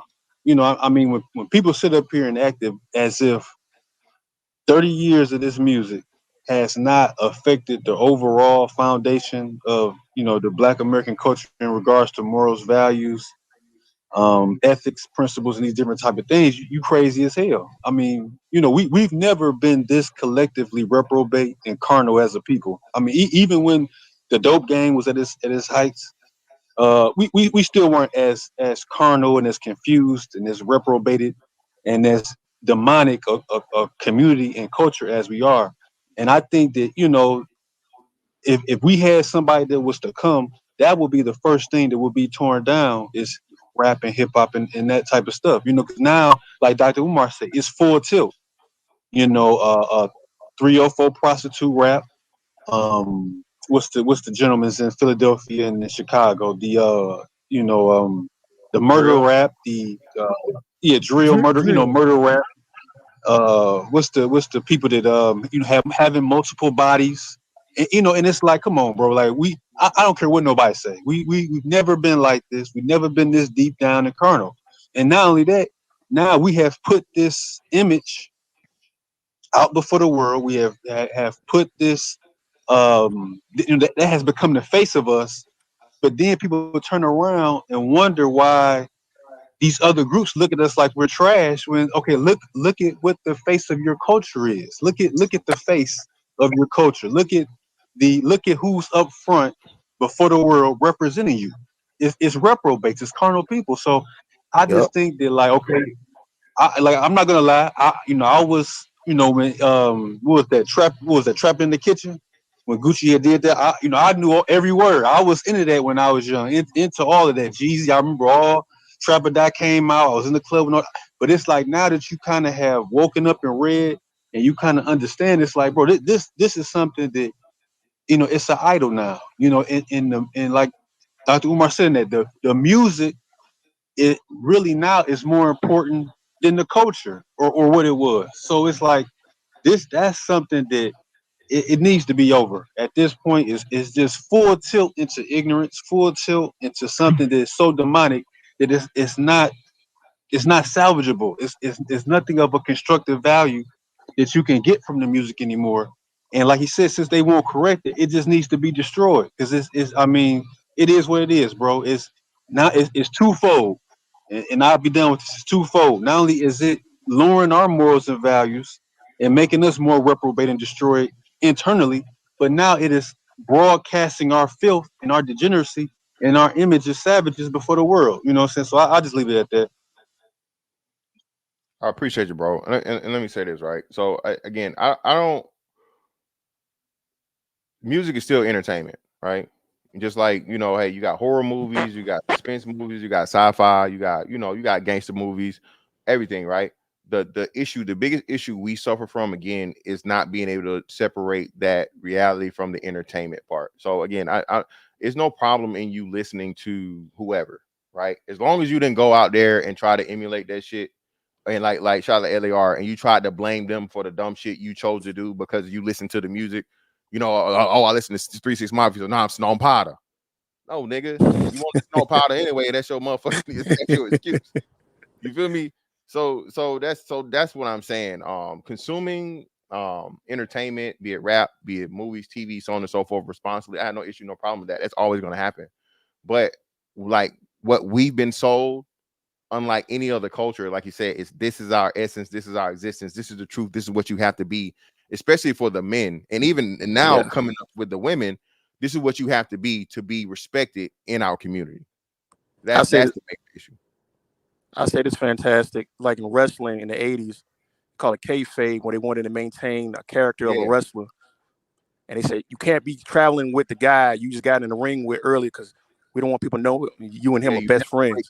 Shout out to that's the thing. You can't break kayfabe, bro. Like I said, that was before they exposed this shit, for the people that don't know, right? Before everybody knew wrestling was fake and we thought it was real. I'm them. All right. I'm weak too. You know, the wrestling, bro, you had to stay in character. You couldn't do certain things and so on and so forth, bro. And you were whatever your character was in wrestling, right? And like you say, there's certain shit you shouldn't do. And that's a great analogy as to how these rappers are or whatever when it comes to these personas and things, right? So yeah. So in the 90s, when the business started awakening, and people were like, man, I don't believe he's really a damn $1 million man, all that mess and da-da-da-da. They said, man, give us the real. And that's where they came out with more, you know, the Attitude Era or whatever. And even though it's still a show, people are like, I know it's fake, but I still like it.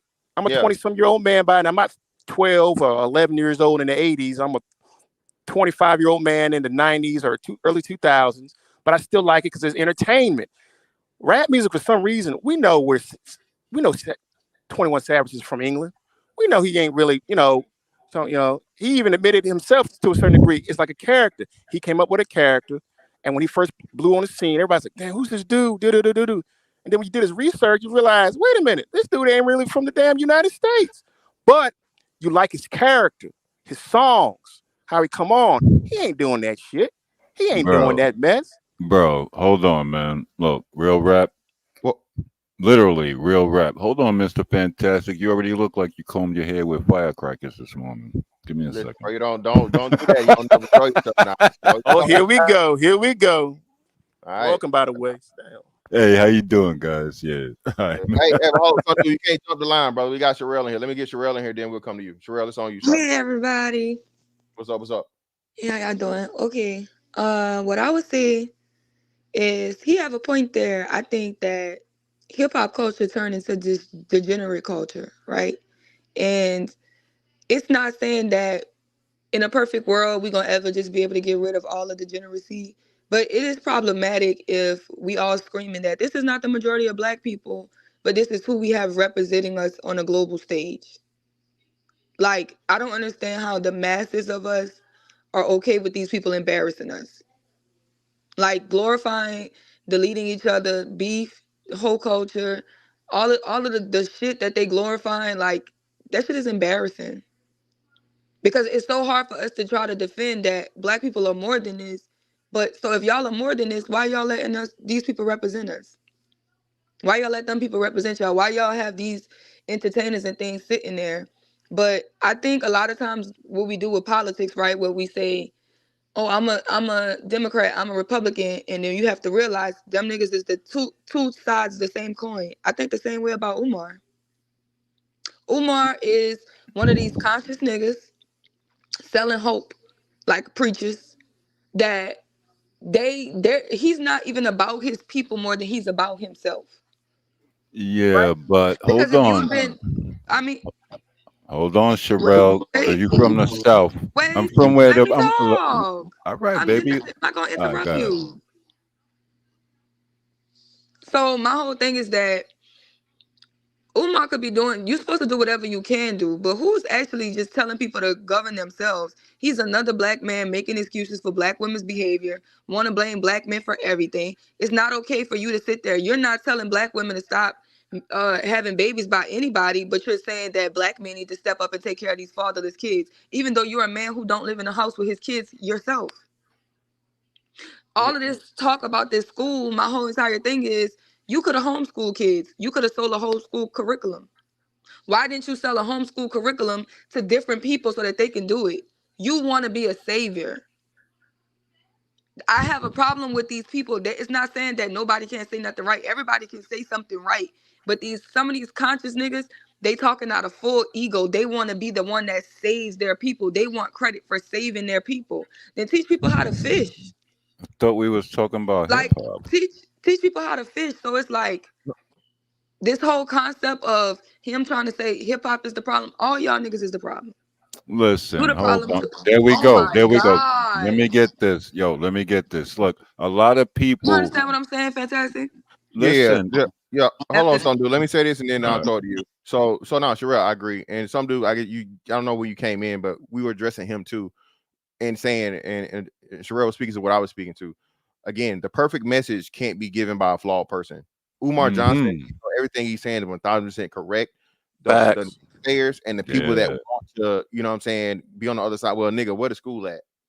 Yeah, You I talk dig about, that. and Buddy actually asked him the question and he ran away from it because you really get down into it. Now he has to do explaining, you know what I'm saying, and open doors that he don't need to be or want to be open. And Sherelle seen the same thing I seen. He talks about idolatry, but he wants to be idolized. Exactly. You can see it. Yeah. He wants to be the person that, you know, and he said this. He even said it during this interview. He claimed that he said this, something that's, you know what I'm saying, unverifiable, but is a huge claim to say he saves more black children from the school to prison pipeline than any man that ever walked the earth. That's what he said, or any man in the country. One of the two, right? Do you think? Go ahead. No, you gotta go ahead. Do you think? Well, number one, do you think he's like predicating to a predatory culture? Like people are in such a weak mind state that they're gonna listen to anybody that got on the flashiest chain, the nicest car, and all that. And let's get back to hip hop, because like I'm a part of all that. A lot of people can't even name 3 of the elements of hip hop. And what's going on right now in the music industry, this ain't hip hop. This is bull. It's nonsense. It wasn't no shaky butts. Like you'll never see MC Light or Latifah shaking their butt twerking like, you know, like the way these chicks is doing. There's no talent in that. You actually had to, you had to spit some lyrics. You had to have that's when conscious rap. That's what it used to be called. Backpack rap, conscious rap. They don't do that. They just shaky butts now. All you need is a couple lashes, a BBL, and a annoying hook, and keep repeating the same line over and over for 16 bars, and you got a hit. That's not hip hop. So we need to get that out the way. And if you don't know, the 5 elements of hip hop is lyricism, also MCing, other one DJing, turntablism, other one b-boying, b-girling, breakdancing, movement of dance, graffiti, and also historical knowledge of the movement. But most people can't even name 2 or 3. And that's why it ain't music now. It's lost. It's gone. It's sad. My bad. And that's what we were saying, right? So none of and that's why I say I purposely said rap. Hip hop is all but, very, very, very, very limited in its existence in this damn point. Nobody's even doing, like you said, turntables and shit no more. That shit isn't even all that's digital, right? MCing, right? Mic controlling, actually having lyrics and stuff like that, so on and so forth. No one cares about that. You need a good beat and a good hook. right? So the producer, which again, these producers don't have to learn how to play any instruments. There's no live bands. There's no actual instrumentation. Everything is digital. Everything is reused. None of it's original. You know what I mean? I just told. I just learned this. Was it the It's either the They Not Like Us beat or the no, not Oh, that. What was the joint they did with Future did with yeah, he did with yo. Future and Metro? Yeah, they be sampling mad, but they gotta still pay to clear it.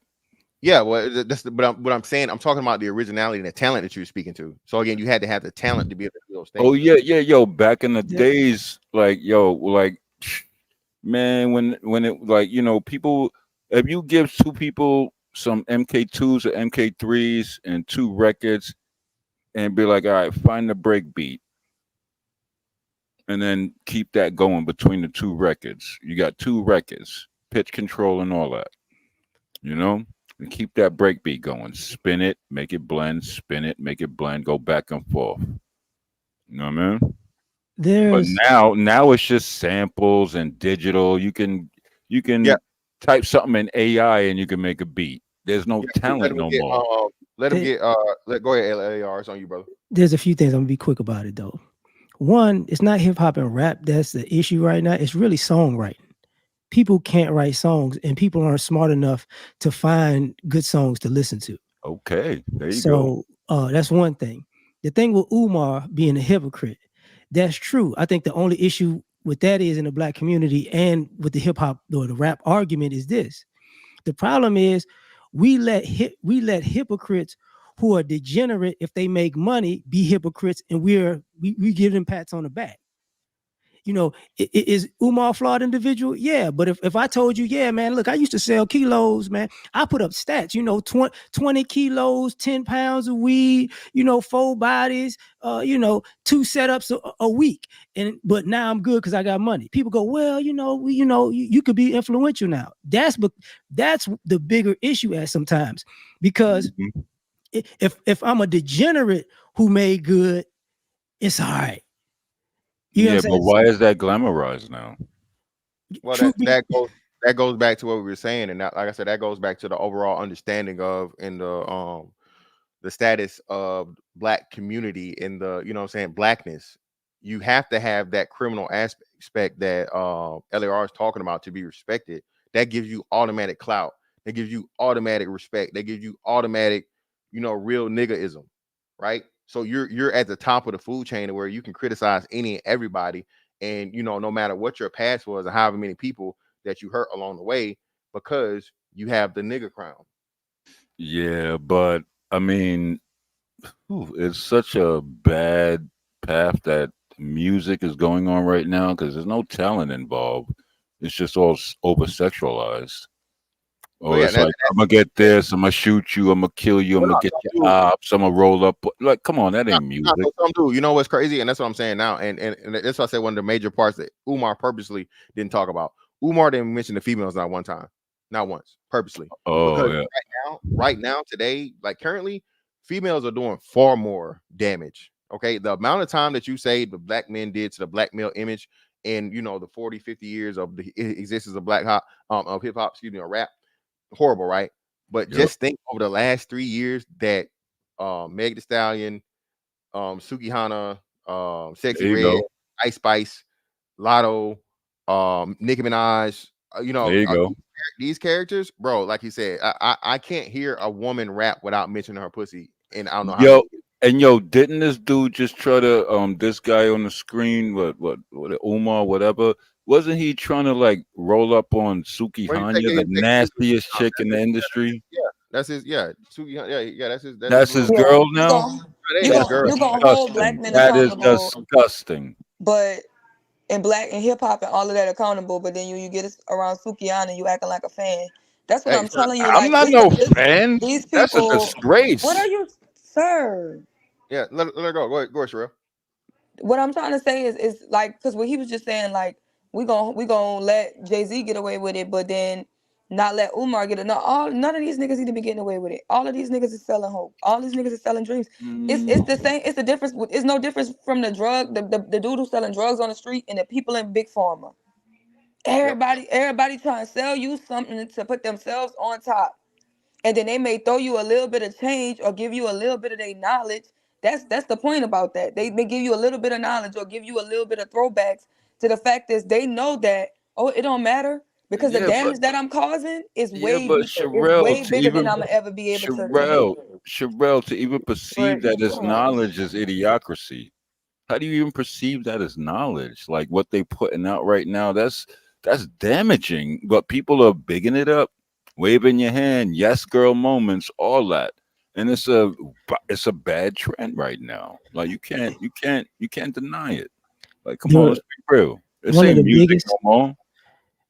just as a fan of hip hop, one of the worst things that ever happened to hip hop was actually 50 Cent.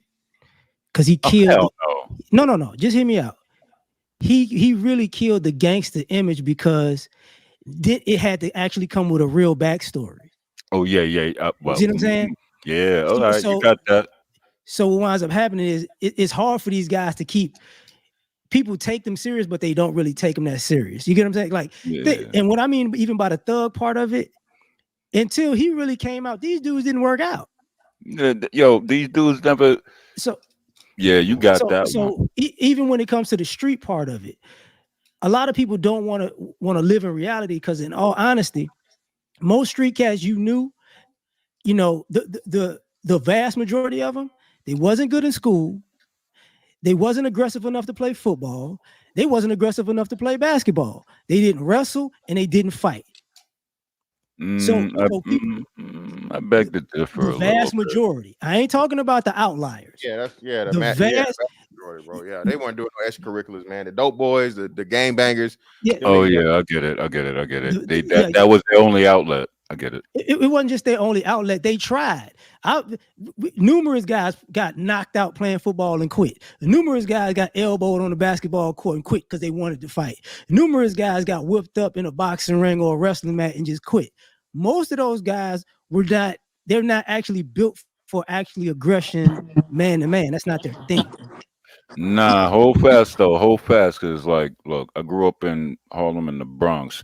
I knew some rappers that never made it, like Digging in the Crates from like, Showbiz and AZ before Fat Joe and all them was really on. Chi Ali, he lived in the building behind me with his brother Raymond.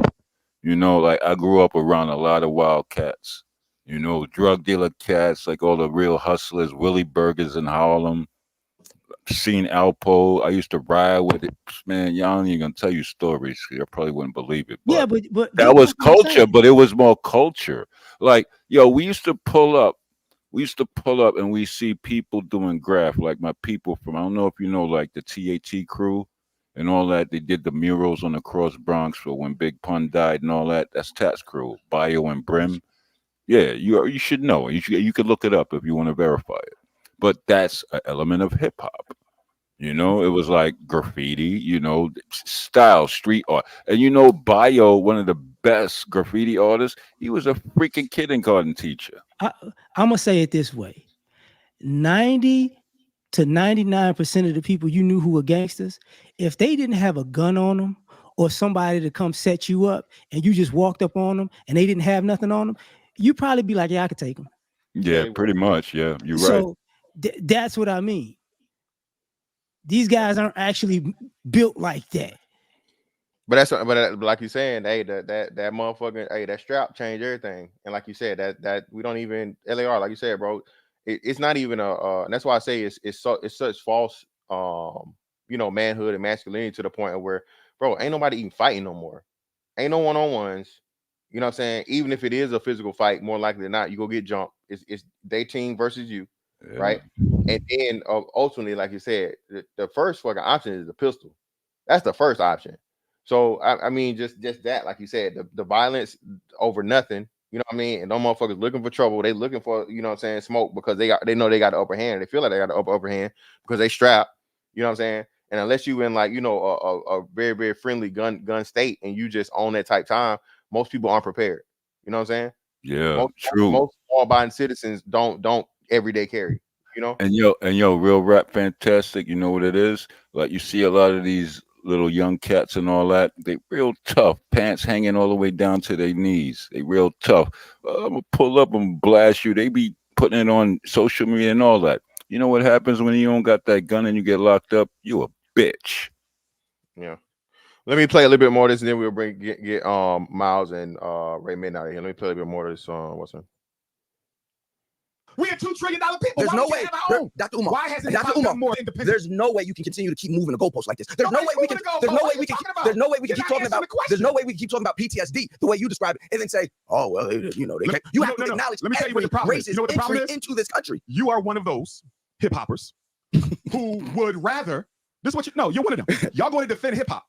I'm defending no matter people. how bad. I'm defending no people. matter how negative its impact has been on our people. Y'all going to defend it no matter what. I'm going to defend For people. you. Hip hop is more important than the black community. Not at all. Not at all. Not at all. Not at all. Not at all. I'm one of. What are you going to do? Say that. What are you going to do? You would make such a statement, not knowing the work that I've already put in hip hop. No, there ain't no other black heterosexual man standing up the way I'm standing up from the hood saying, "Yo, hip hop needs an overhaul.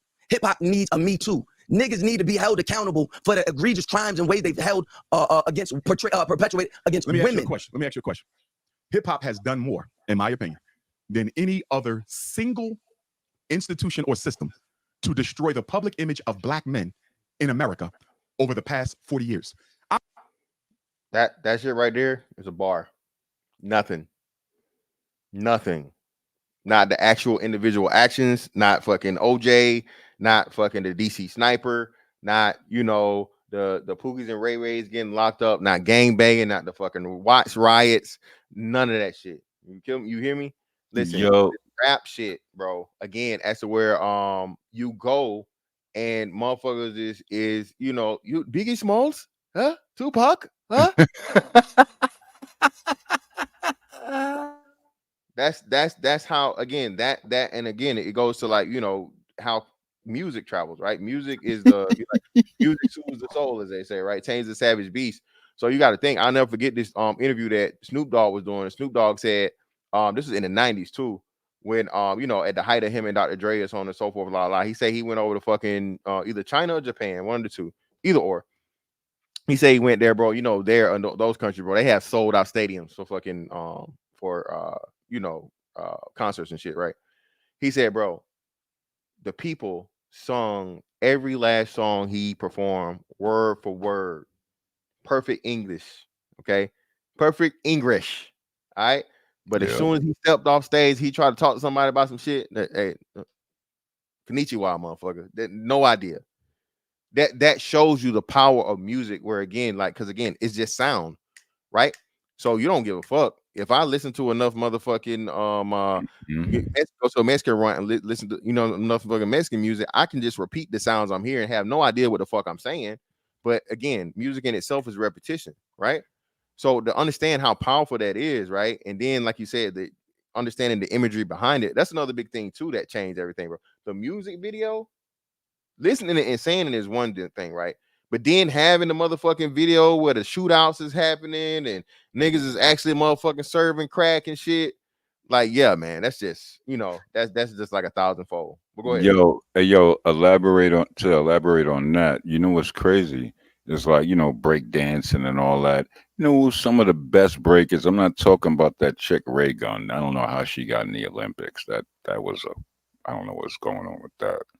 But breakdancing, you know who's some of the nicest cats right now? Them Korean cats. Yeah, them dudes move different. They move different. They the like highest paid, you gotta think about this, bro. The highest paid breakdancing group was a whole bunch of little Asian kids. yeah, they move different. Wow. They discipline. Let me just say this real quick, because this nigga moving off the whole topic, talking about New York shit. No, I'm talking about the history of hip hop and but you're only limited it to New York. But what I was going to say though, I said Korea. That didn't mean New York. Let him rock, bro. You gotta let him get in there. Go ahead, Ray. When we talk about hip hop and rap, when we talk about the beginning of what it was founded for, it was for the voice of the streets. Now, when they think of the streets, what do they think of the streets? Degenerates. So rap has always had and been looked at as a degenerate thing. No, And that's your let problem. You me must be finish, from the bro. Let me no, let me you finish. can't. Let me Some dude, finish. let him. Let Yeah, me don't finish, dude. don't let you get your time. Nobody's cutting you off. My bad, Ray. Some dude, work with me, bro. God Come on. damn, get a hold of yourself. Everybody showing you respect, fam.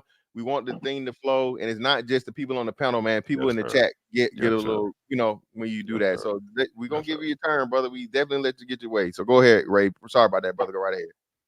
It's all good. Salute to Mr. Fantastic, by the way, in the panel. Also, now it has to, when we grew up in the 90s, I'm a 90s teen, there was a heavy degenerate system in rap.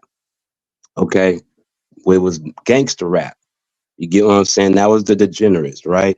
The difference between the degeneracy today is really a switch because now it's the ladies that's mostly being put on as the degenerates. Okay. The difference is back in the 90s, there was different ways other than one way. There was a plethora of outlets to get away from the degeneracy. There was the conscious rappers, the to your point, some of the backpack rappers. There was up tempo rap. Yes, You get sir. what I'm saying? Now there's only mostly degenerate rap, and the more lyrical ones are being waved out. But that happens because we're not the gatekeepers of our own creation. We've allowed too much of the labels to play a part in what our culture is and what isn't anymore. And because it's culturally global now. So there's a lot of elements that's part of it, but it hasn't been a reverse. It's more so the ladies is winning right now, seemingly, but it's more in a degenerate way. No one's paying attention to Rhapsody and Doechii Oh, and you all know in about comparison. Rhapsody? So Yo, bro, you got there's my there's respect. but the wrong messenger, but with the right message to Mr. Fantastic point. You can't be a hypocrite on the things that you want to be better, but it's not flowing for you the way that you're trying to be for. You know what I'm saying? So he has the right message, wrong messenger. For sure. Miles, what you got for us, brother? Go right ahead. Appreciate you, man. Appreciate your patience. What's going on, Mr. Fantastic? Hello, everybody on the panel. How's everybody doing today? We good, brother. What you got for us? So, Mr. Fantastic, from my perspective, from where I'm seeing the Gen Z generation from like the 14 all the way up to my age, that's like that 26, 27 range, seeing the top, and because also during the summer, I was actually interning at a university for college football. So I got to see how these the next generation of athletes coming up, the type of music they listen to, and got to see how they interact with each other in like their locker room and stuff like that. And I'm seeing like, bro, all I hear in the locker room, they playing Sexy Red, Boss Man D-Lo. Oh, yeah, Mr. Fantastic, that's exactly what my face did. That's exactly what my face did. They played Fuck My Baby Daddy, and they said all that shit, and they doing all that freaky shit in the weight room while lifting. And I'm like, bro, what the fuck is going on? Literally 3 years ago, I played college football. None of that shit was going on at all. Like even back then, we were listening to like Drake, Young Migos, and then like Rod Wave and all that type of stuff. And then now they're just listening to all this mumble type rapper drill rap now. And then the Sexy Red shit and the Glorilla and all that shit in the weight room. So seeing how it impacts these kids and how some of these kids now, especially, they are getting softer. I ain't gonna lie, they're getting softer. They looking softer now than they used to in the past. Because have you noticed also these high schoolers now are very small, and they're not very intimidating at all to look at it all. Yeah, Oh nah, no, man. they Listen, got guns. Miles. They got guns. They tough. They got guns. Well, not, but Miles, like you said, bro, and shout out to you, man, for that. And I'll be telling you, listen, man, this is why we need, you know what I'm saying, brothers like yourself, younger brothers that even has that connection. Even though my son's 18 years old, I don't hang out with my son. You know what I'm saying? I don't, you know, I don't see what he does in his leisure and so on and so forth. But the little stuff he tells me and that he does tell me about so on and so forth, bro, like you said, bro, it's alien to me. It's crazy. That, like to say the shit they listen to, I get at them all the time because they like fucking what's the fat sad nigga name? Rod Wave. Rod Wave. Yeah, Yeah. Rod Wave. Yeah. Bruh. Yeah, I'm like, bro, like this nigga's depressed. That's no wonder he's He fat. depressed. Like, yeah. He eat. That's why he eating so much. That's why he's so fat. The nigga's depressed, Oh right? But damn. that him, young boy, like, bro, just the shit they listen to and they call like swear by it. Like they will argue you down. No, man, he's the best, like all time greatest, like type, like, bro, for real, stop it, you know. But nah, like this is new. Now, Miles, you mean to tell me you got grown men out here lifting weights and doing activities to motherfucking Sexy Red and Glorilla? Yes, nigga. I swear to, I swear to fucking God, nigga.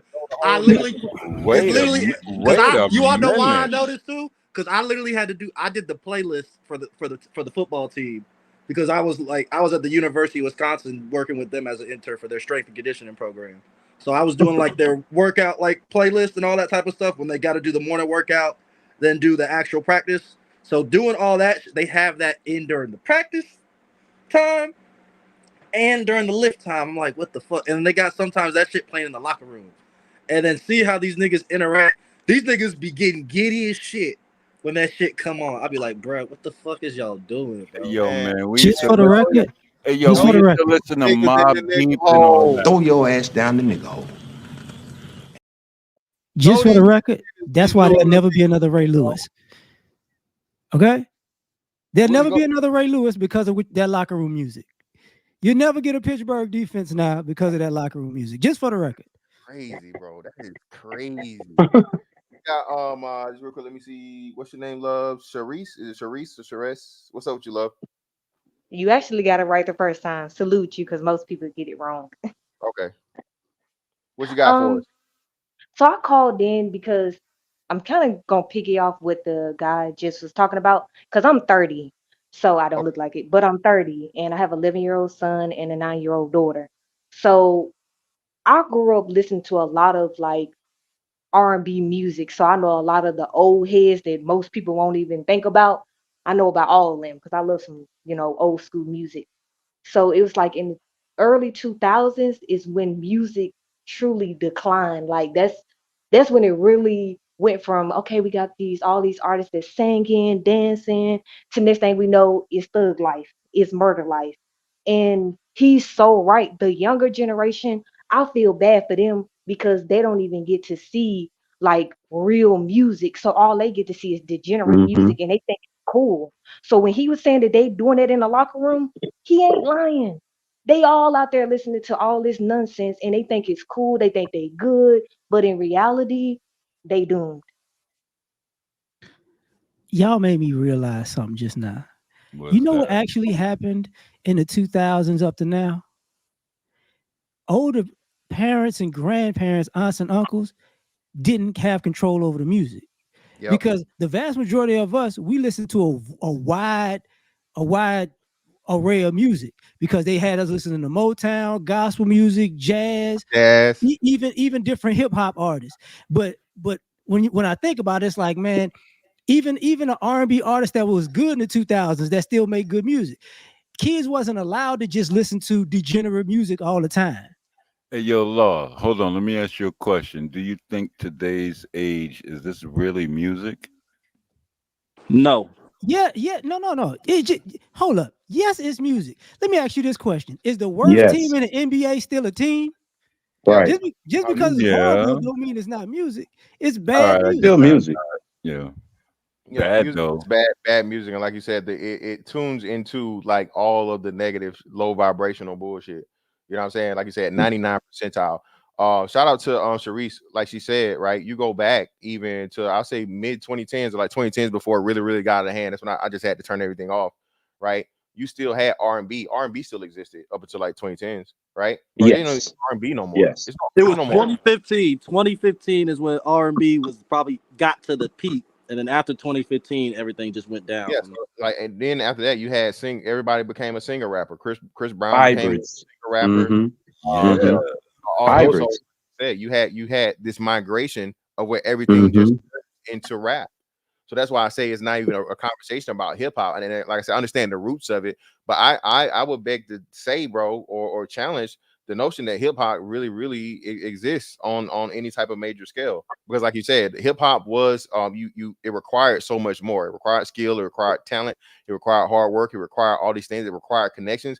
LL just actually did a wonderful interview with Shannon Sharp, I think, to talk about it. It's just, and the people you had, you know what I'm saying, if you weren't there to see it, the process, the earlier stages of it, the new people just think you an old nigga complaining, right? Yep. Yeah. You Yeah. know the origins of it because you helped build a foundation and you're just speaking to. But because everybody want the shit right here, right now, bro, you lucky to get a 3-minute song nowadays. Yo, I remember I took LL's manager's name. Hold on, his manager's name was Brian. I took his girl from him. He wanted to shoot me. Oh wow. No one cares. Yeah, go. No, I'm from that history. It's a New York thing, No one bro. cares. It's a New York thing, Okay, how bro. y'all doing, panel? You know, Big Red said Go ahead, brother. Appreciate you pulling up. Yeah. What's up with you? Yeah. I was gonna say, well, since we said that, we're saying that Future is top 5 all time best album recorder ever, right? That's what we're gonna say. Who? Trash. Yeah, get him out of here. No, Future, I ain't gonna call him Hendrix, trash. No, I ain't doing that Hendrix, though. Future. We talking about Future and Hendrix right now. From R&B album to rap album. Don't Mr. do that Reller, right now. Mr. Fantastic, get this nigga. Yo. Okay, I'm from Georgia, bro. I'm from Georgia. I fuck Uh-oh. with heavy, but to say Future's top 5 all time, Top as a 5 rapper, all All time. time. all Think time about the trash. albums. Think Top about the five albums. trash. Go sit Top down. five Sit trash. down. Okay. That's a Wait. little reach now. Hold on. So D-Town, listen to what you're saying. You're talking about a guy that isn't even. He could arguably be not even top 3 in Atlanta, and you're saying he's top 5 all time. That's crazy. I guess I'm speaking my age right now, but I'm just letting you know. That's how I feel about you right now. But this is what I was gonna say. Hey, And I'm younger than him, and this is crazy. You should stay in my rotation, right? But top 5. I know it. All player niggas got Future in their rotation. Quit playing now. Come on now, like let's stop it now. Now this is what I was gonna say though. When I was in school and we was I was in college playing ball and things like that. The shit we listened to was like Lil Boosie and all that. You know what I'm saying? But a lot of us really went down the wrong road listening to that nigga. You know what I'm saying? So I see why. Yo, don't diss Boosie. He rocking right. Yo, don't diss Boosie, man. Well, Come no, on. that's my boy. I love him. You just like I say, I'm Dallas 6, bro. Anybody know Dallas Boosie is second home. You know what I'm saying? Yeah, Boosie. man, come on, We man. He grew up on my keeping it boy, but I'm live. He just keep saying it that live. the way that it was so gangster that the kids really went another way, a different way, and I think that's probably why they trying to, not push that much gangsterist out there. Well, you just said it right there, brother. Like all these people, they were, I think, Fantastic was saying that they were putting out like just false lifestyles, talking about stuff they never did. A lot of rappers do that until the bullets fly, or something like that. Like up here, we had to really do it, and it was crazy. But now in the South, it got to a certain point where it's just like it's not even hip hop no more. I got you. It's more so like that scene on the what was that? With Mitch and them, and he was like, man, it used to be on the stage, paying full everybody shading, How he used to say Mr. about the stage, Fantastic, now though. you ain't gotta, Mr. Fantastic, I would say the D-Town's point. I would say that's a reach for Future because he's one of my favorites. But I say in the last, about maybe 15. He's maybe been on top. 20. Stop it, bro. Maybe, 15 years strong. Hold on. 15? Don't get it. Like I said, if we're Don't get talking it twisted. last 10 years as a rapper, About 10, 15. Yeah, Future, definitely. But Future's been keeping the rap game alive, to be honest with y'all. Here's the thing, bro. Like every era have like a top 5. It's just this era's 6 down or whatever is horrible. Even when y'all talk about Future, this is the thing about this particular era. Just because you put out a lot of music, if you put out 100 songs and you got 5 bangers, you're a trash artist. But Future got way more than 5 bangers. But I'm saying, man, we gotta stop that. Don't do that right now. Yeah, don't do that. Don't do that right now. Watch this. Listen to the wisdom. If I put up Yeah, listen to the wisdom, young your folks. favorite artist right now, discography against somebody who's 10, 15 years older than them, because when they did all these verses, there's a reason why certain generations couldn't go against other generations. All right, hold fast, Law. You know what's going on, and this is a lot of people don't understand because they never been in the industry. A lot of people want to be the front man. They want to be the guy on stage. The person that really makes the money is the producer because they get the publishing and the points. You guys just get stage money. You know, the guy that wrote the song, he gets money every time it gets played in every 49 states. That's what a lot of people don't understand. Right. Which you know that hit single Rihanna got? Future wrote that. But we can Okay, well, check this out. Out of everybody in Atlanta, just Atlanta, who got classic albums? Tell me Future got a classic album. Outkast, T.I., Jeezy. Outkast, T.I., Jeezy, and Future. And Ludacris. Which Future album is a classic album? Dirty Sprite. Dirty. Oh, he got classic mixtapes and albums. And when we say Dirty Sprite mixtape, we got at least 9 to 10 songs on there. That's straight banger. That's straight banger. Hold on. Now, wait. Wait. LAR, hold on. Now, I know you're a Texas nigga. Yeah, for real. Now, come on now. Do this. Hold on now. Listen. Future alone, bro. Just Dirty Sprite 2 alone got so many fucking bangers on it, bro. Come on now, fantastic. Man, he had mixtapes that could have been albums. Let's not front on Future. How you think he got his bread? He's a ghostwriter. Watch this. Hendrix joint, the purple joint, what's the with the Purple Rain. Oh my god. Beast Mode. The song that had Married to the Game on it too. That one was fire. Future is. He got some shit now. I could go as a DJ. I could go for like 2 hours on Future. Hold on. Hendrix, the Gray and Black album, the R&B album, fam. Quit playing with me. I'm not tripping because I'm gonna say something that's a fact. Future is the 4th talented person or group in the Dungeon family. He ain't in the top 3 in the Dungeon family. Yo, hold fast though, dog. You know what? Hold on. Wait. Hold on. Right. Do we have bounties on? Do we have the bounties on right now? Who you putting over at number 3? Because we got Cass, we got Goody Mob. So who you putting between him at 3? CeeLo as a solo artist is better than Future. I can't do that. Come on now. No. Get in there. Put CeeLo discography against Futures. I bet you got better music. Is Future just a part of Dungeon family, or he's just like a? You know what's crazy? Officially, CeeLo Green, The Soul Machine. That was a super underrated album. That was a great album. Yes, I agree. Very great. He never had the appeal or whatever, and he was in that thing the way they was transitioning over to where he was trying to do that in the midst of the height of Kanye and 50. So that's what hurt him with the album. That was a great album. Very great. Lyricist. I would say, yeah, bro. Listen, I can't. Yeah, Future would go number 3 in the Dungeon fam, man. But hey, shout out to CeeLo. Hey, a lot of people don't know that motherfucking Future Dungeon fam. He's a part of Dungeon family. Yes, vaguely. Yeah, because of Rico. They claim him, bro. Like say he was there. Like they claimed him, but he didn't really make no. He made songs with Rico. He made no songs on the but he was part of the Dungeon family. You right. Yeah, he didn't make none of that organized noise, but just again, I guess that collection of rappers or whatever that family. It seemed like Dungeon family needed Future. No, that's Rico's family. He was automatically in there from the Dungeon. I don't even put nobody in the bathroom. Let me get motherfucker this young nigga out of here, man. This nigga going. Look, man, he from Dallas, man. They got bad haircuts and drugs. He know he messed up. Y'all niggas got DuckTales, nigga. I ain't get up here. And too much goddamn traffic. Hey, CeeLo is one of his kind, though. He is one of the few singer hybrid rappers that actually can flow.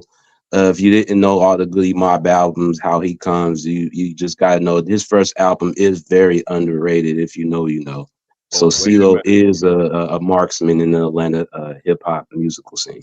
Wait a minute. Yo, Dollar Washer just put it up. Currency is a nasty ghostwriter. That dude got so much publishing. Why you think he got so many cars? Nasty with it. I'm not even sure if American mainstream media has destroyed us more than the negative betrayal of black men in hip hop. Stay with me. You just kicked it in top. Stay with me. Go ahead. That's one. Number two, I'm not sure if American mainstream media has done more to objectify and sexualize the black woman more than our black men in the hip hop music. In the hip hop. Nah, that's where he's wrong. Again, whatever, I'm gonna say this again.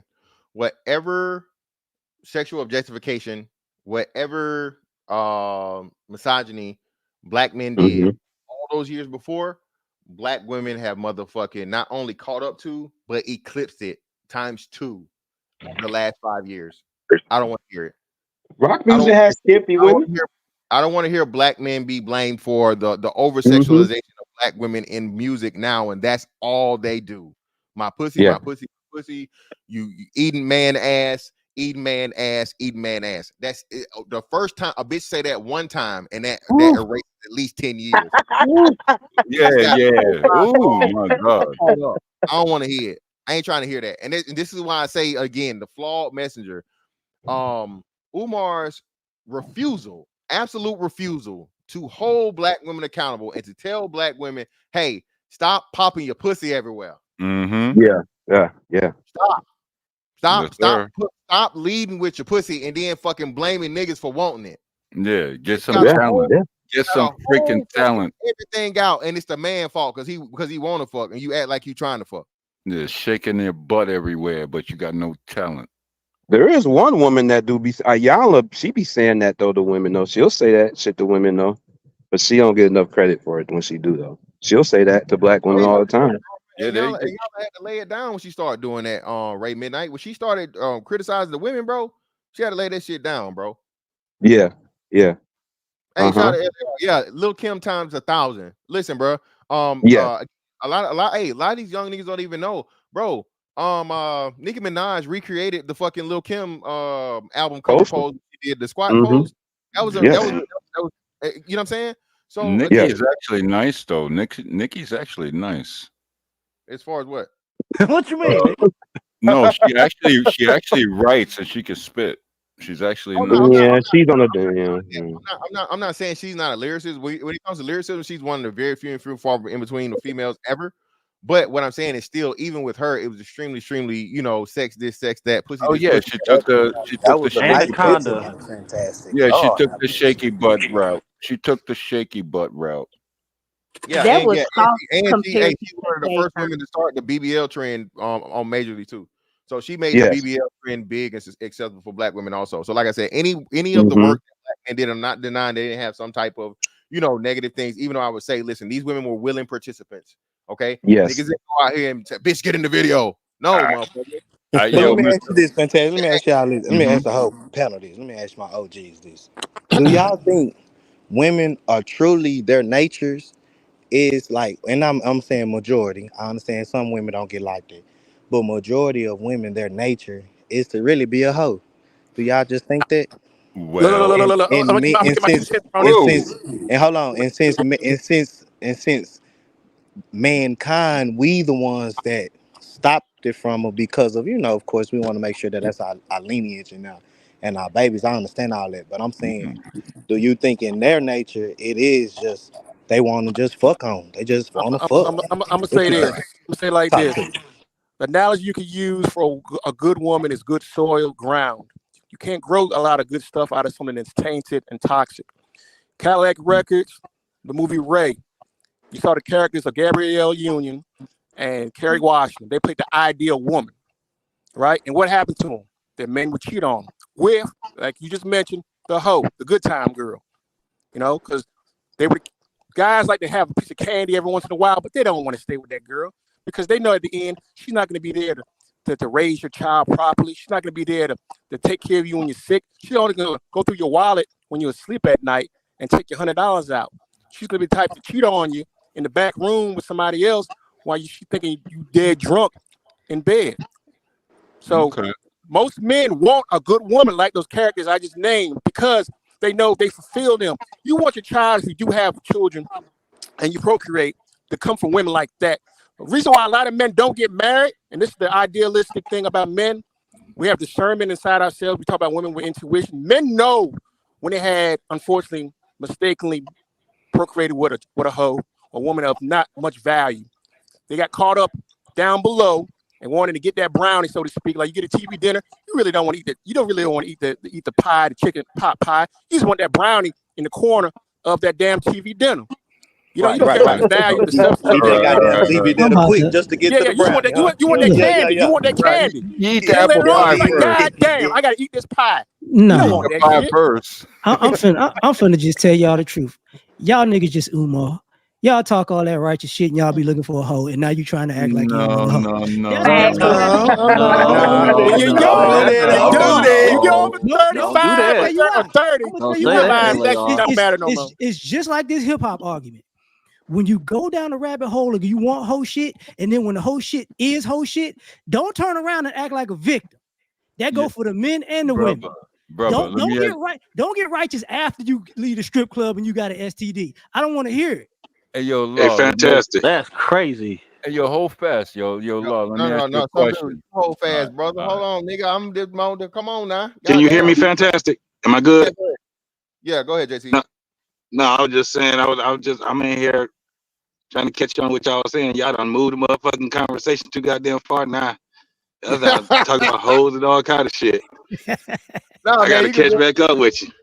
You getting all reelers back in, brother. What you got for us on the topic? Go ahead.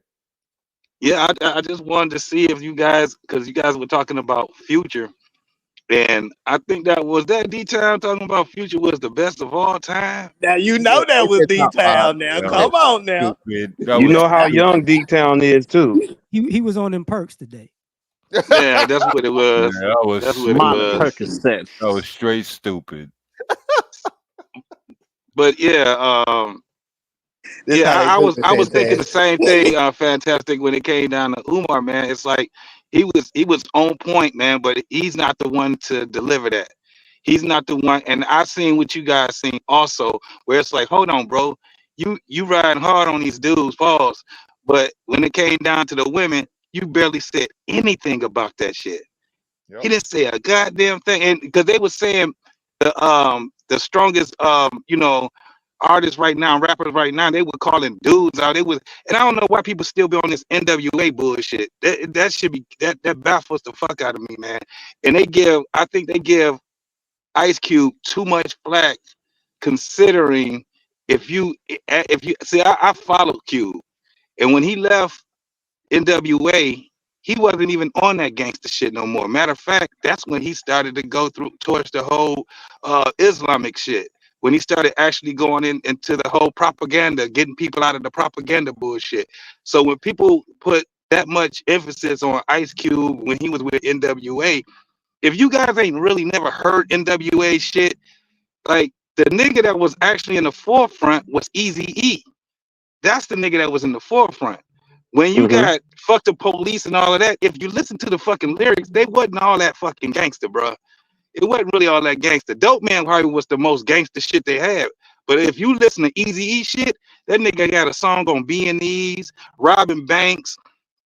Out here, this nigga even said he had one where he was talking about when he robbed a bank and he was about to grape this motherfucker that he thought was a woman, and he found out that it was a man, and he talking about pistol whipping him, all of that shit. So when you talk about somebody, if you gonna put somebody in the forefront of that shit, Eazy-E probably would be the nigga that you put in the forefront, bro. But you do realize that Easy he is, to your point, he's the most gangsta out of them. He's the real life one out of the group. But you do know who was the forefront writer of the whole group, right? No, it was Ice Cube was the writer, but Ice Cube, the only reason why he didn't rap the shit he was rapping because he had a contract with another group and another record label. That was it. But other than that, what I'm saying is that if a lot of people are putting him as this dude that actually that gave birth to gangster rap. No, it wasn't. It was the people that called it gangster rap It was way harder groups that were out, especially in California, whether you in the LBC, whether you know what I'm saying, you in the valley, whatever it was, Okay, you had pause. cats that were way harder than them niggas, dog. Bro, Well, pause. Yeah, I'm gonna say King this. P was Oh, the bad, founder of guys. gangster rap. Yes, I'm gonna say King this P. as a thing about this whole thing, about this era that JT talking about. In this era, right now, people don't even know whole songs. Even some of these best fans, they don't know the whole song. When you listen to the radio, they don't know the whole song. When you're on social media, they don't know the whole song. So when you're expecting people to go back and listen to whole songs, and they don't know the whole song from their favorite artist, Yeah, they Yeah, are. your Yeah, they whole are. fast. Just They real quick got before so you much shit coming towards them from every which way. How they gonna remember a whole song now? that's the well, hold on. point. It ain't that I good. bet they know the If it's whole really song good, you're gonna remember to it. Future song. They are. And I tell you, and I don't think people understand, bro. There's a purposeful attack on people's fucking memory span, bro. They're Yes, purposely decreasing people's attention span, bro. attention span. Yes, Intentionally. That's why everything is shorts and everything is 60 seconds or less and so on and so forth. Like you said, bro, certain songs come on LAR. I start singing that shit like involuntarily, nigga. That shit is just like I can't even help it. Certain shit come on, right? Bro, like you said, these motherfuckers don't know no whole songs. Bro, I know whole albums, like word for word, bar for bar. Word. Shit ain't That's a fact. you. Yeah, So like but whole fast. the consumption, right? Method Man Judgment Day. I know that whole shit. Yo, That's let me the tell y'all. replay Yo, let me value. tell y'all Mhm. something. The thing that the whole game is so twisted up that y'all don't even know the format of hip hop. Remember, hip hop was created in New York City. Y'all were gifted, and y'all bit. Oh, you think so?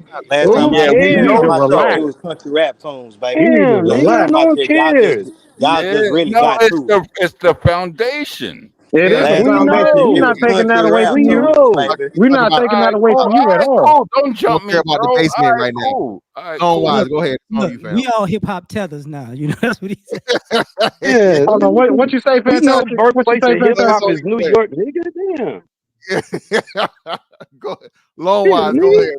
You, fam. Appreciate you for coming up, brother. What's up, man? What's up, man? I can't complain.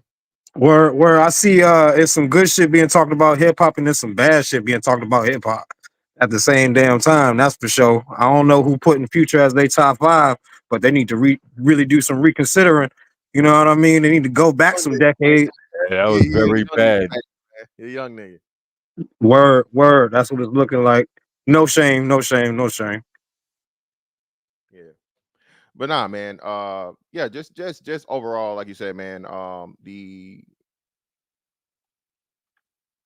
level of impact that rap has on the black community is far time that we look at it for what it actually is, and then going forward, put it in its proper place. Like I said, man, entertainment is entertainment, but one of the biggest issues and problems is niggas not being able to separate, the entertainment from reality.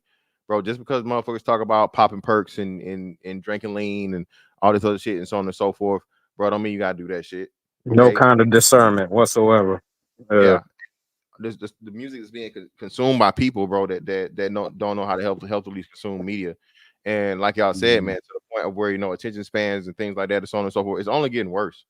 Because like I said, bro, a kid, brain rot is real. No, but real rap, yo, whole fast, real rap, hip hop was supposed to kill all the violence, like breaking and all that. Like instead of shooting and robbing, no, hold fast, dog. Instead of shooting and that, we were like, all right, instead of this and that, and fighting, maybe some fights after, but it was like, you let out your aggressions, and it was through music and dance and art. Like Grandmaster Jay and all them back in the day. Now it's shaking your butt and popping I said guns. Grandmaster Jay, Grandmaster Flash, excuse me. Yeah, man. Well, that's because money in to your point, some dude, that was the foundational way. It was party music. It was for fun, and it was a voice of the streets because we didn't have one as black folks. But when money got in the way and labels, of course, black folks, we ain't have money because it's the hood music. It's based out of the hood first. You know what I'm saying? That's where it kind of start going different ways. Well, no, it was cool for a while until like 2010. Let me get Well, I think we all can agree to that. We're gonna leave out the elephant in the room on this. Shout out to the bell for the 2.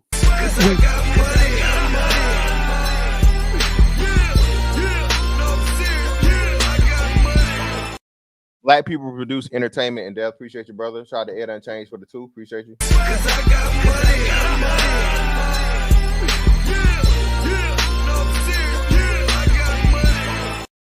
Free crack sounds delicious. I want to try some. Go right ahead, brother. See what happens. Go right ahead, Lord. Shout out to Trending with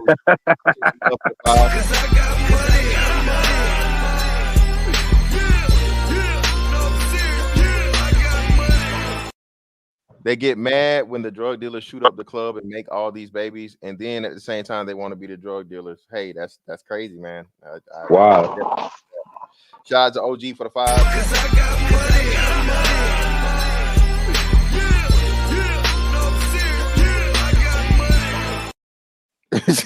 Dude, they pumping dollars. They pumping dollars. Listen to Lil Kim when Mobb Deep's Quiet Storm was being played. Bro, that was, you could not do that. Law in the back chat, like everybody now is basically Lil that nigga in what was the Get Money, the shit she had with Junior Mafia. Yeah, they all took her persona. Yeah, all that. They took her persona and ran with it. And chopped it up. One of the things that was like the elephant in the room is when drug dealers started using music to wash their money. Don't talk about that. Leave that alone. Leave it alone. Leave it alone. But I think what happened was that we walked away from the 5 elements of hip hop, the culture of it, right? And we gave it away and we traded it in for money. When it came down to it, so many people wanted to be rappers because of the style. So many people wanted to be DJs because of how the DJ was looking. It was a lot about the style and the inside the culture, the way that we dress. You can tell in hip hop the difference in eras based off of the way that we dress. You can tell the difference in the era based off of the dance moves that we had. You know what I'm saying? Even the way that we. My bad. I'll let you finish. My fault, bro. No, even the way that you hear the music, when you hear like the kicks, right? The 808s, and then you had the 808s that drop real hard. And when you start having, like, now the style is that rattlesnake as hi-hat, right? That's what it is now. But when you actually look at it, we gave away all of the elements, especially the number one element of hip hop is the knowledge of it. The knowledge of the history. Nobody actually knows the history of it. And that's including the artists. That's including the so-called producers. They don't know really the essence of it. Even when we came out, when they started talking about when we talking about sampling, right? Sampling actually turns into an art. If you listen to my man Q-Tip, he's more of a producer than he is a rapper. But if you listen to Tribe Called Quest, mostly everything on there is samples. That's but a fact. Samples of stuff that you have no idea where they come from. Why? Because it was classical music. It was music that came. It was country music. It was all kind of different types of music. They even had, especially you would hear it with the boy RZA, right? When he does the Wu-Tang music, a lot of that was music scores. That's why now he has a job in doing movie scores, right? Yes, sir. He has a job doing that because that's what hip hop was doing for those type of folks. They don't end up being rappers all their life. They end up going another route and they pass the baton on. But that's where we messed up at. We walked away from all 5 of our elements of it, bro. Hold on, real quick. Let me if I may ask you real quick. Matter of fact, I'll ask the whole panel. Can you really say that hip hop has a culture? Can you really say that? Absolutely. Absolutely. Are you serious? Absolutely. Right there. Absolutely. You was talking Tribe Called Quest. Yo, I grew up with the other member. His name was Jerobi. And he started doing something different. After he was a writer and a producer, and he was working with Q-Tip. But he made his money. He got out quick. He was like, this industry is crazy. Because that's when, like, you know how, like, Tribe Called Quest, you know how robbed they got? And they got the best music in the industry. Well, let me robbed. They got robbed.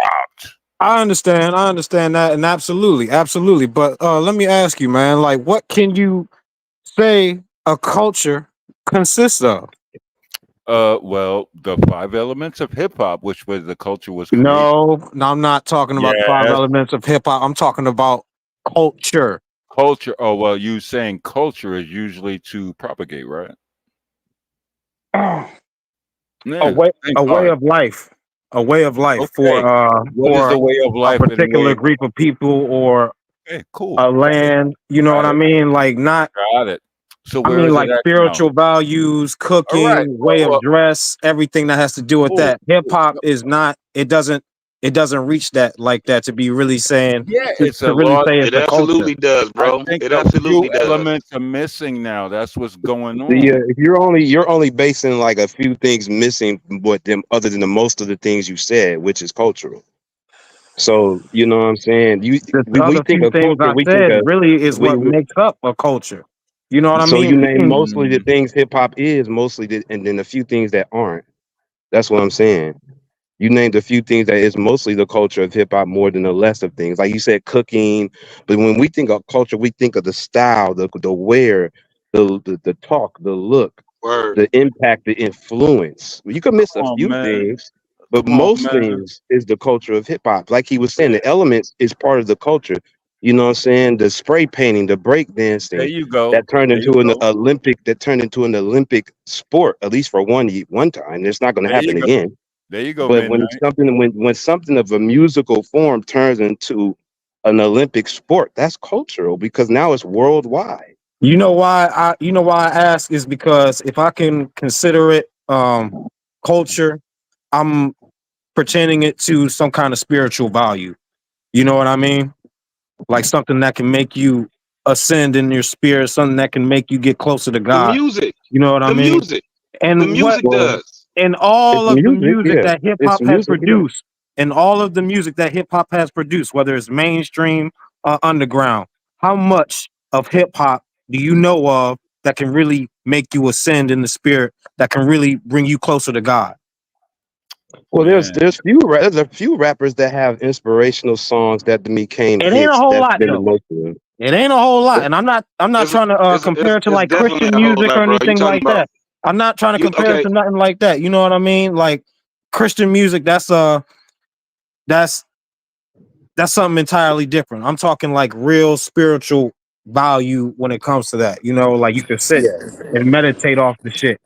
You know, right. you Yeah, can Yeah, there's actually it, plenty it, ascend of it towards rappers it. is, that but have If you with was to look, if you plenty it was of to is, look rappers but that up, then have music like that. I may get hate for Plenty. this.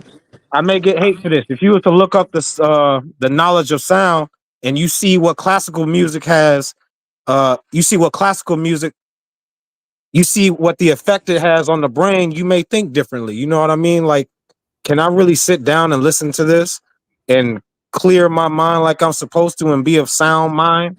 Do you know what I mean? I Oh get yeah. what you're saying, bro. But you got to also understand also that there's there's so many genres within the genre of rap, right? So what you're saying, I understand exactly what you're saying. But this is the reason why you had some rap, man, that people just couldn't hear it because of the classical music part of it, you know, all the strings and stuff that goes with it. But it still is in that culture. That's why when you hear people, man, I remember when Wu-Tang had first came out, man. Do you know how many people was like that shit's garbage? It was so many people used to say that what he was saying that it was garbage because they didn't understand it. Even when you heard the raps, if you was not up on the lyrics, man, you wasn't. If you did not have That's a a fact. damn what they call it a thesaurus or something that was in there where you be like, where the fuck is this word coming from? So many people learn words by just listening to my man Jizza, listening to Very my true. boy Yo, Raekwon, listening Very to bro, true. them. Yes, So very bro. so true. Hold fast. so You know when you one. when you talk about that, they wasn't the only ones, man. It's just so many other genres of rap that never got a chance to get on mainstream or anything like that, man. I know cats Hey, that only listen The to underground, hey, the yo, issue only hold the listen to fast, issue But you bro. know, underground. the JT issue but y- won't classic be considered ours as well too? well no Yo, well hold here's the thing. fast. Yo, The hold fast. issue okay. Guys, My hold papa on. Give didn't me. listen to no rap. He used to listen to straight jazz every time. You know, straight Yo, hits.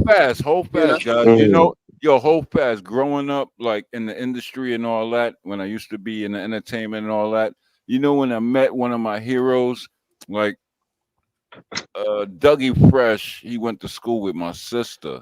But Doug. when yeah, Dougie Fresh. But when Oh I yeah. actually met Biz Markie and he was DJing a party and I was like hosting, I was like, they was like, yeah, you got a DJ. And I saw him, I was starstruck. I was like, this is the guy, the beatbox guy. Hey, let me ask you because I forgot. Was Dougie Fresh part of Boogie Down Productions or no? No. No, he No. wasn't. Okay. I I'm thought gonna he was. make No. this simplistic when He was y'all the talk Get about the, Fresh crew. He was the Get Fresh Work crew. with him.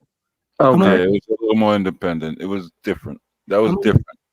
I'm gonna make Okay. this. I'm gonna Like make that this. goes back to Mr. Bell, Truman High School in the Bronx and all that. Like I got history. The thing about the spirituality and the feeling of the music really is more difficult with hip hop because it's too many drums.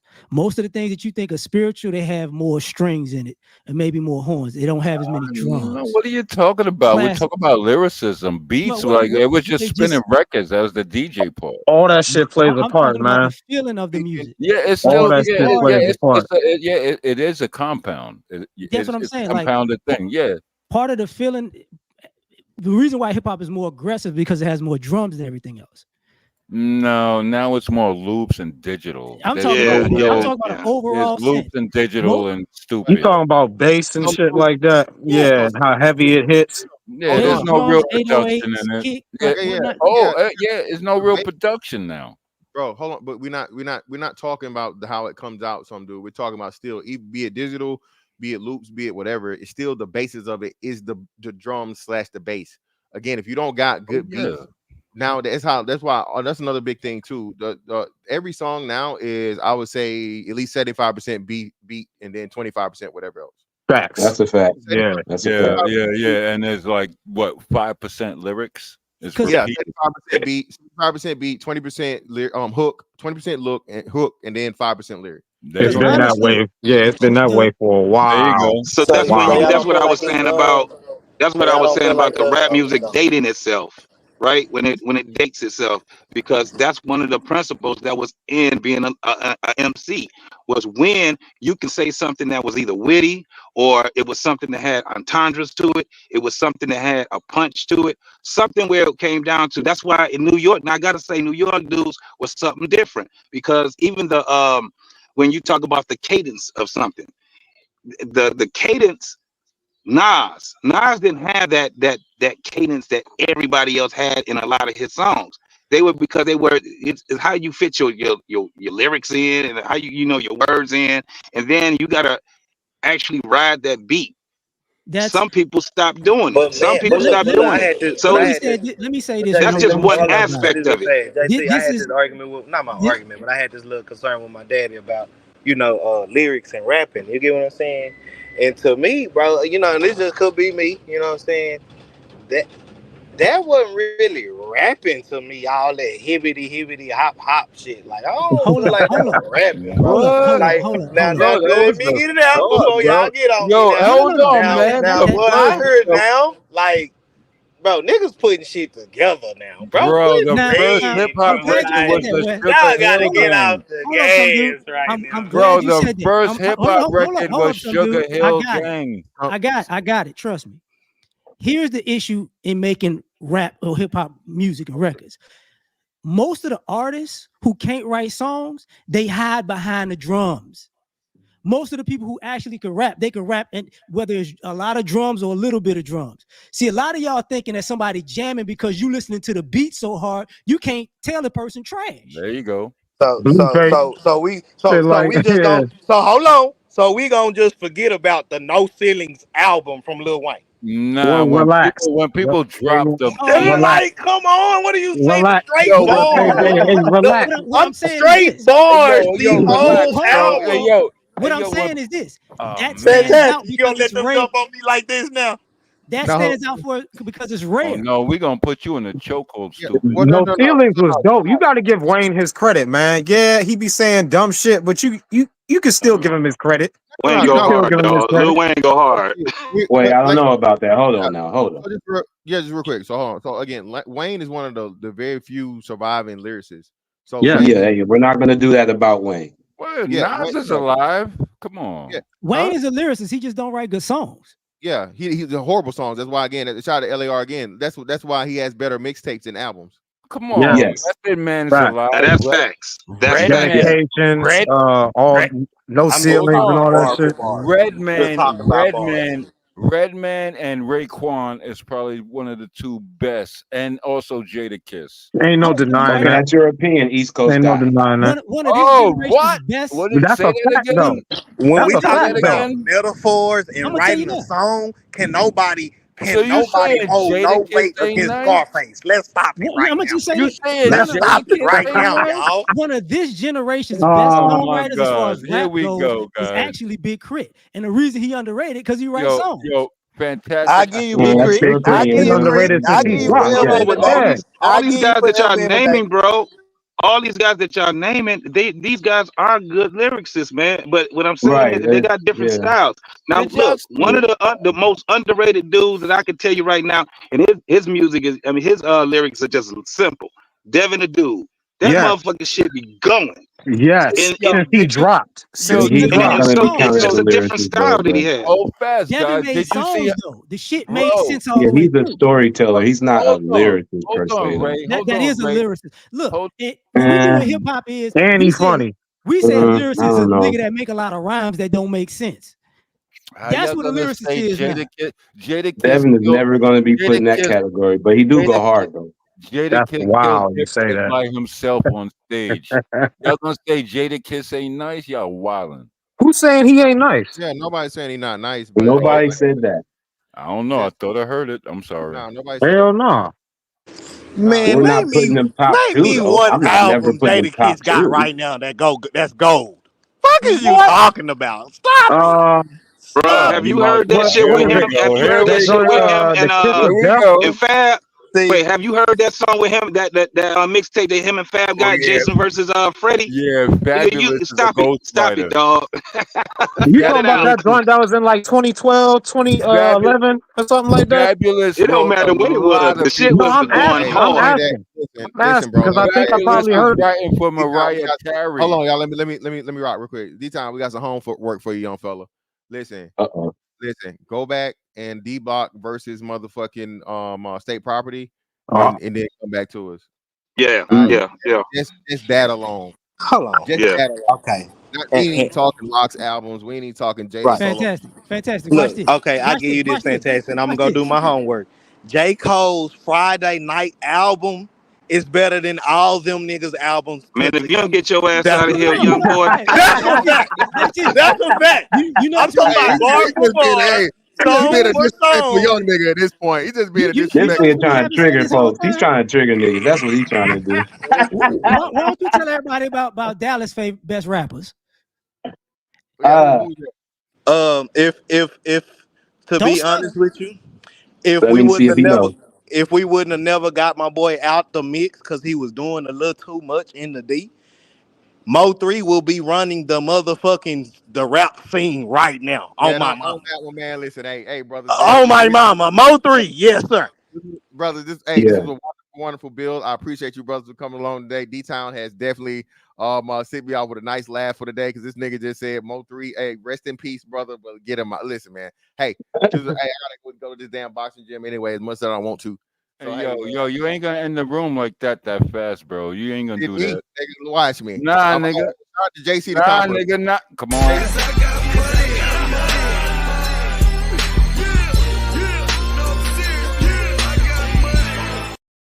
Appreciate it for the 10 on the cash out, brother. And we Yes. gone. It's out, man.